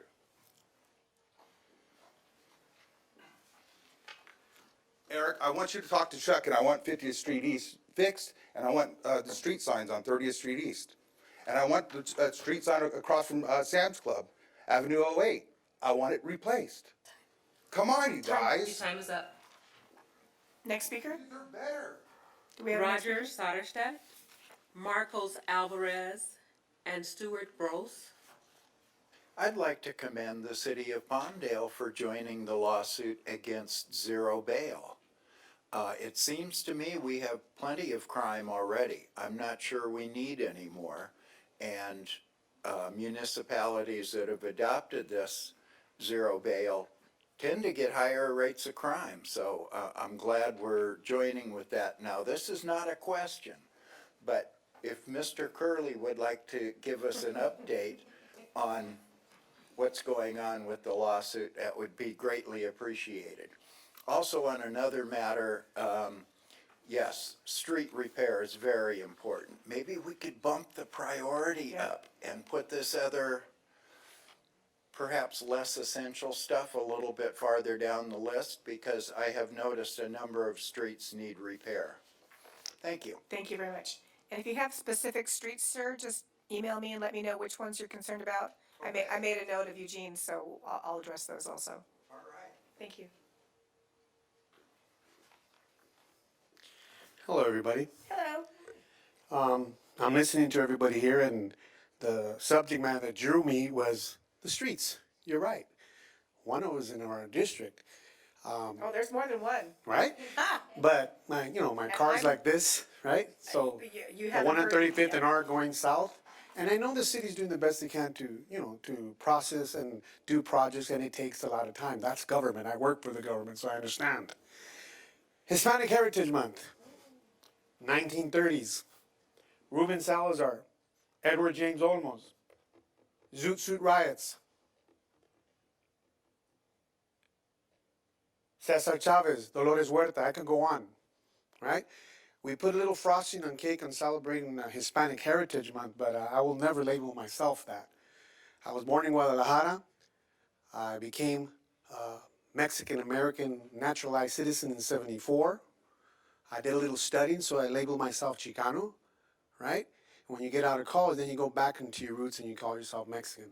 A Mexican-American living in America. So the best way I can say it right now is I'm Latino, but never, never Hispanic. Having said that, the 1930s, right, if we're going to celebrate this month holiday to recognize Latinos and contributions, I'm sure some of you don't know that in the 1930s, as it has it in history in America, they get immigrants from all over the world, including Mexico, that helped build the railroads and so have you. But when the project is done, they created what you call Operation Wetback and deported the same people who they used for labor throughout, and that still happens here in America. So as we cautiously celebrate, we have to understand the history and the intended racism and cheap labor for bigger profits that America has created throughout. And Ruben Salazar was one in the 70s who used to speak for the Los Angeles Times and was shot by LA County sheriffs because he kept speaking truths on how Mexican Americans throughout California and our western states were treated when it came to education and the Vietnam War. So this is Hispanic Heritage Month, and a lot of it has some darkness, but in order to celebrate, we have to accept the darkness in the past to turn it around and celebrate it in a positive way. And of course, there's the Zoot Suit riots in the 1940s on how the sailors went ahead and mugged Zoot Suiters because of the way they looked and the way they dressed and the jealousy of the ladies they used to date. That's history, right? And I feel proud knowing that. So the next time I celebrate this Hispanic Heritage Month, I hope we can understand the roots of what it brings, and then we can celebrate. Thank you. Next speaker? Oh, there you are.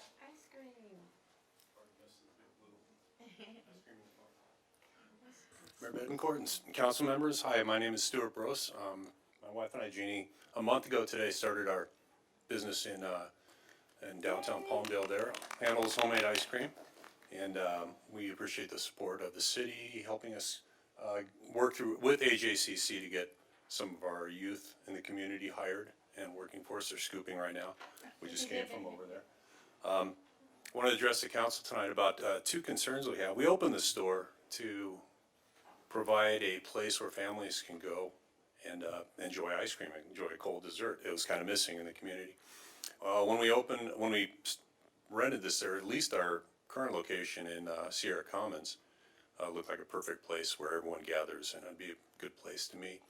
I have two concerns about our customer safety, though. The first of which centers around the growing unhoused population that's growing under the 14 freeway underpass about 100 feet from our store.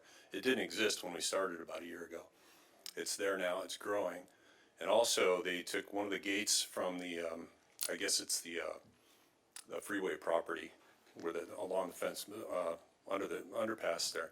But they changed out a gate that was previously 7 or 8 feet high of chain link and replaced it with a very pedestrian friendly 2-bar system that anybody can crawl through. And it's just, we're have a growing population of shopping carts there, and I feel for the people that are in that situation, but they're actually scaring our customers. We have them screaming at families in line now at night, and we have them soliciting, panhandling up and down our line at night. And this wasn't a problem when we opened, it's just getting worse there, so just wondering if there's anything the city can do to We help will us. certainly look into it, and we will get back to you on that. Thank you. Thank you very much. I'm My sorry other- to hear that that's happening, especially with the new business. Yeah, and that's, Sierra Commons is a very nice shopping center, and it's a great area, great part of town, and, we're not the only ones feeling that there, but we do have customers lined up, families lined up, up until 10 at night, our closing time. Okay. My other concern is with the growing crime in the area, and I know that's a problem for everybody, but, the Bevmo next door, they just got robbed again 2 nights ago, so another smash and grab going on 25 feet from our line, where our families are standing. Well, they're doing, committing, semi-violent crime there in my mind, and I'm concerned about their safety with that. I don't know if there's anything the city can do about that, but it's, I just want you to know it's there, Yeah. and we're concerned. There's gonna be an election coming up regarding the district attorney's office, so with the new district attorney, changes will be made. The county, LA County District Attorney? Yes. Okay. All right, that's all I have to say. But no, it's good, when you bring this information to us, maybe the sheriff's department isn't aware, now they're aware, or they will be tomorrow morning when I go to work, because that's where my day job is, and putting people in the right place at the right time to control crime is very, very important, so we will make sure that we do what we can to address the situation, but a lot of times our hands are tied based on what they'll prosecute and what they won't. So give us a little bit of time, and we'll work with code enforcement also, if that's okay with you, Rhonda. And we'll see if we can't get this situation resolved. And I will talk to Caltrans. Yeah, I would imagine that the underpass is Caltrans, managed that's by what I was, Caltrans. that's the organization I was thinking. I'm just wondering who took that gate down and changed it. Caltrans doesn't usually do things like that. They did it? Wow, okay. Yeah, I Well, don't we're know. gonna have a lot of conversations over this. I don't so think I dropped it over Thank you there. for bringing it to our attention. All right, thank you for your time, Thank you. and come get some ice cream. Yeah, we will. I love ice cream. Diego? That's due to fentanyl too. People are trying to support their habit. The cashew, grab and stuff.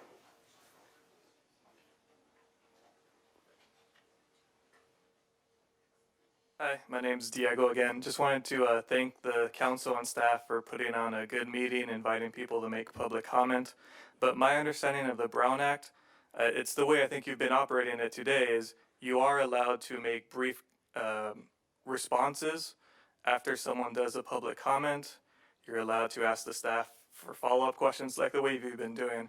I just wanted to clarify because you said that people can't ask questions. I think what you just meant to say is that you're not allowed to engage in dialogue Right. with public speakers, but Correct. a lot of public comments, they do want people come here for some acknowledgement or at least a brief comment that you're working on it. Of course, you don't have to.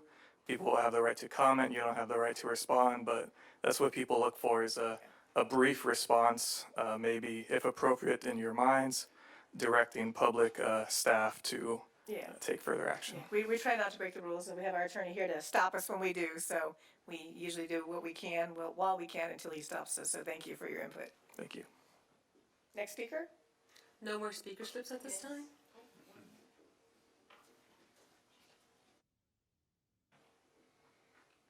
Good evening. My name is Marcia Furman. It takes approximately 8 inches for our attorney to explain to us about how we can speak and not speak, and the Brown Act, and furthermores, and notwithstandings.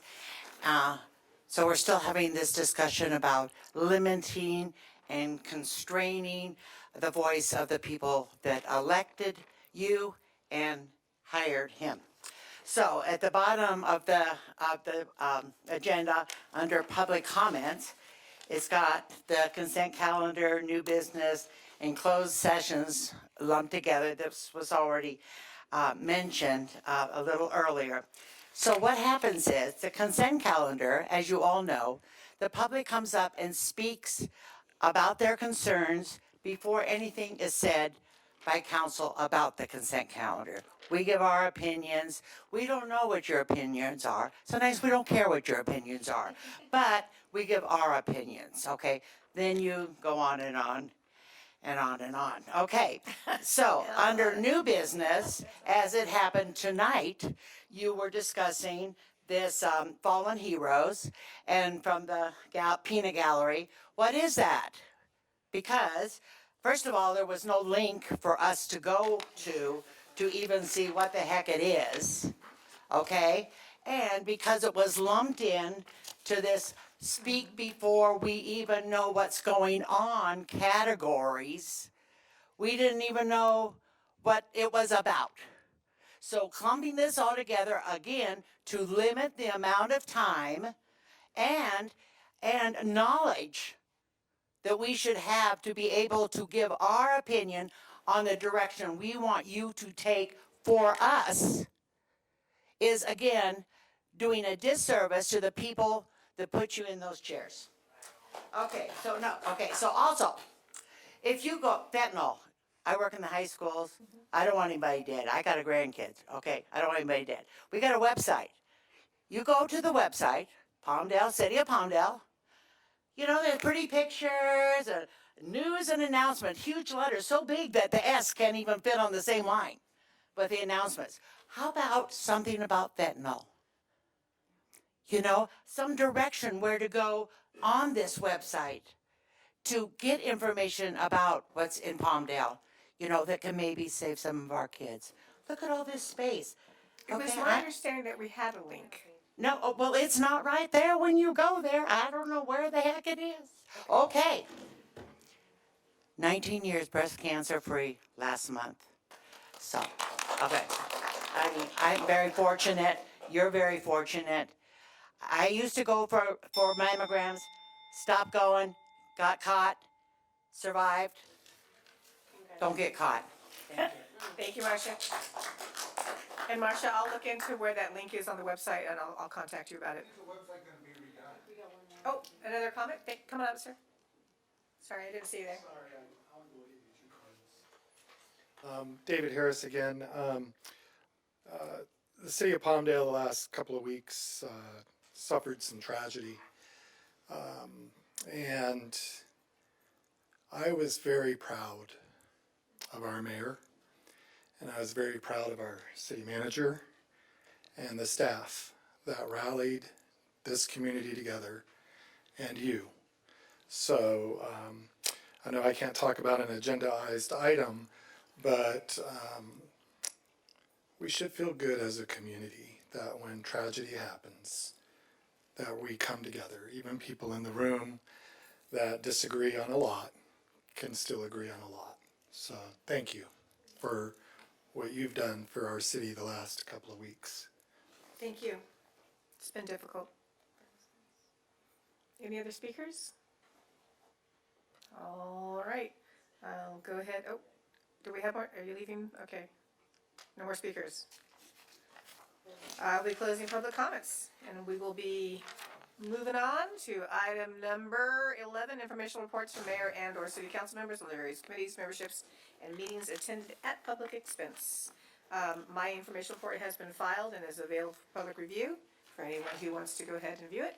As is mine, I believe all five of us have filed our reports, so I will move to receive and file those reports. Okay, and I'll second it. Do we want to do it on the computer to do motion? No? No. Okay. Okay. All right. Moving on to item number 12. City council. Oh, you know, before we just move Sure. on, because they're here, and I know there were other folks here. I just want to mention one of the events that we went to was the Ventura Graphics 22nd year anniversary celebration. So congratulations to you guys for 22 years. Cool. Does anybody else want to talk anything specific about anything that they've attended? Wow, there was so much. There's a lot of Yeah, there's so much going on this one. There's been a lot. There was a lot. Okay, so let's move on to item number 12, city council announcements and requests for new agenda items. Anybody requesting new agenda items? Council?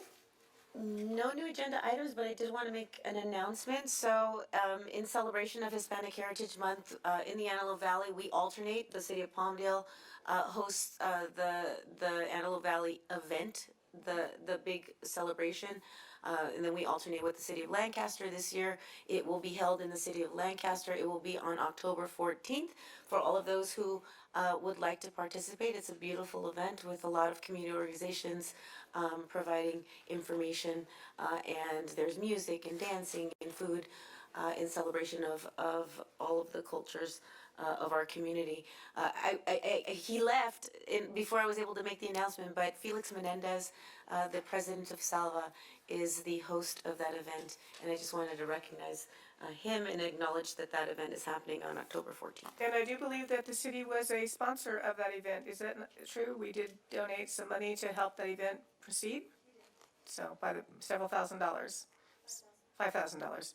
So that's our commitment that we will help support the Hispanic events when they're applicable to the larger community. So thank you to the city for doing that. Anybody else have comments about new items? No, it's time. No, we're good? We already talked about that. Yeah, we talked about. But if you're gonna put it on the agenda, the website, are you gonna put that on the agenda? Oh, I think we're working on the website currently.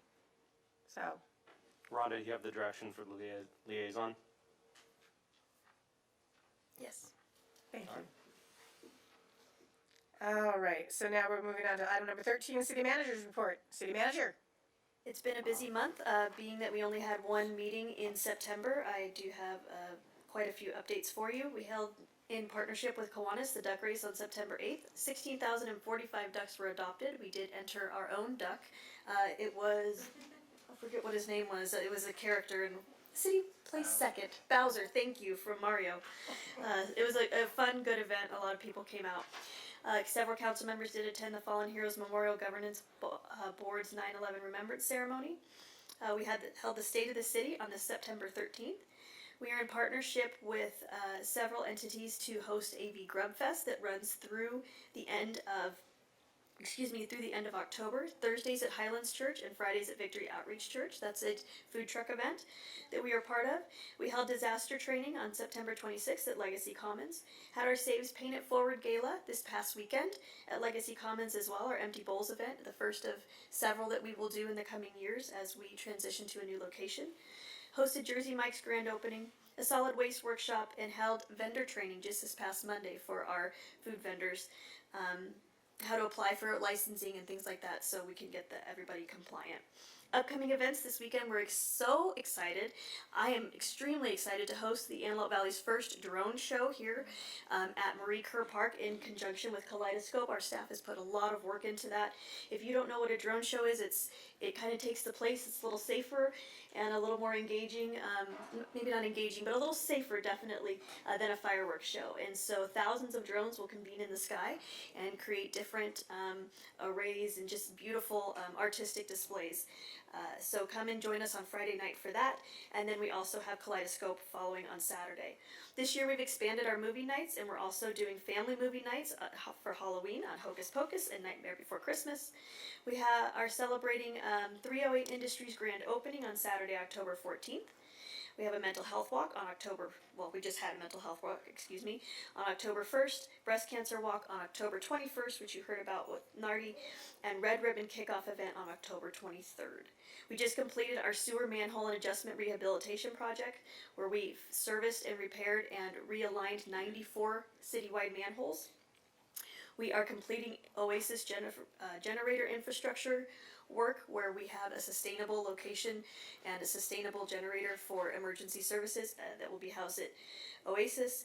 And we are also working on our ATP Civic Center Complete Streets project. And that continues ongoing. End of my report for this week. Okay, does anybody have any questions for the city manager? Yeah.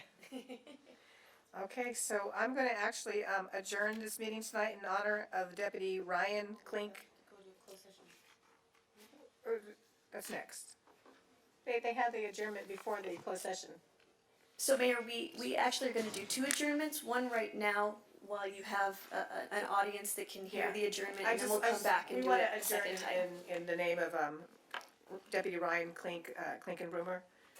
Huge loss for our community, huge loss for our Palmdale Sheriff Station. Our hearts go out to everyone involved, the family, the friends, the coworkers. It's a huge tragedy. So in his honor, we're going to adjourn, and then we'll do another adjournment after closed session. So those of you that want to wait while we're in closed session, you're welcome to wait. Otherwise, have a good evening, and we'll see you at our next council meeting. Good night, everybody.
where's my little button? All right, we are back. So, hang on, let me get my number here. Item number 15, announcement by city attorney. As to item 14.1, council was updated, but no reportable actions occurred. As to 14.2, I have no clue. As to item 15.2, the council provided direction but no reportable action at this time. Thank you. With that, Madam Mayor, back to you. All right, back to me. We're on item number 16, adjournment to the meeting on October 18th, 2023. We're adjourning this meeting in the honor of Deputy Ryan Klinkenboomer. Our next meeting will be at 5 p.m. at City Hall, City Council Chambers, located right here. We will see you all then. Everyone have a good night. This meeting is adjourned.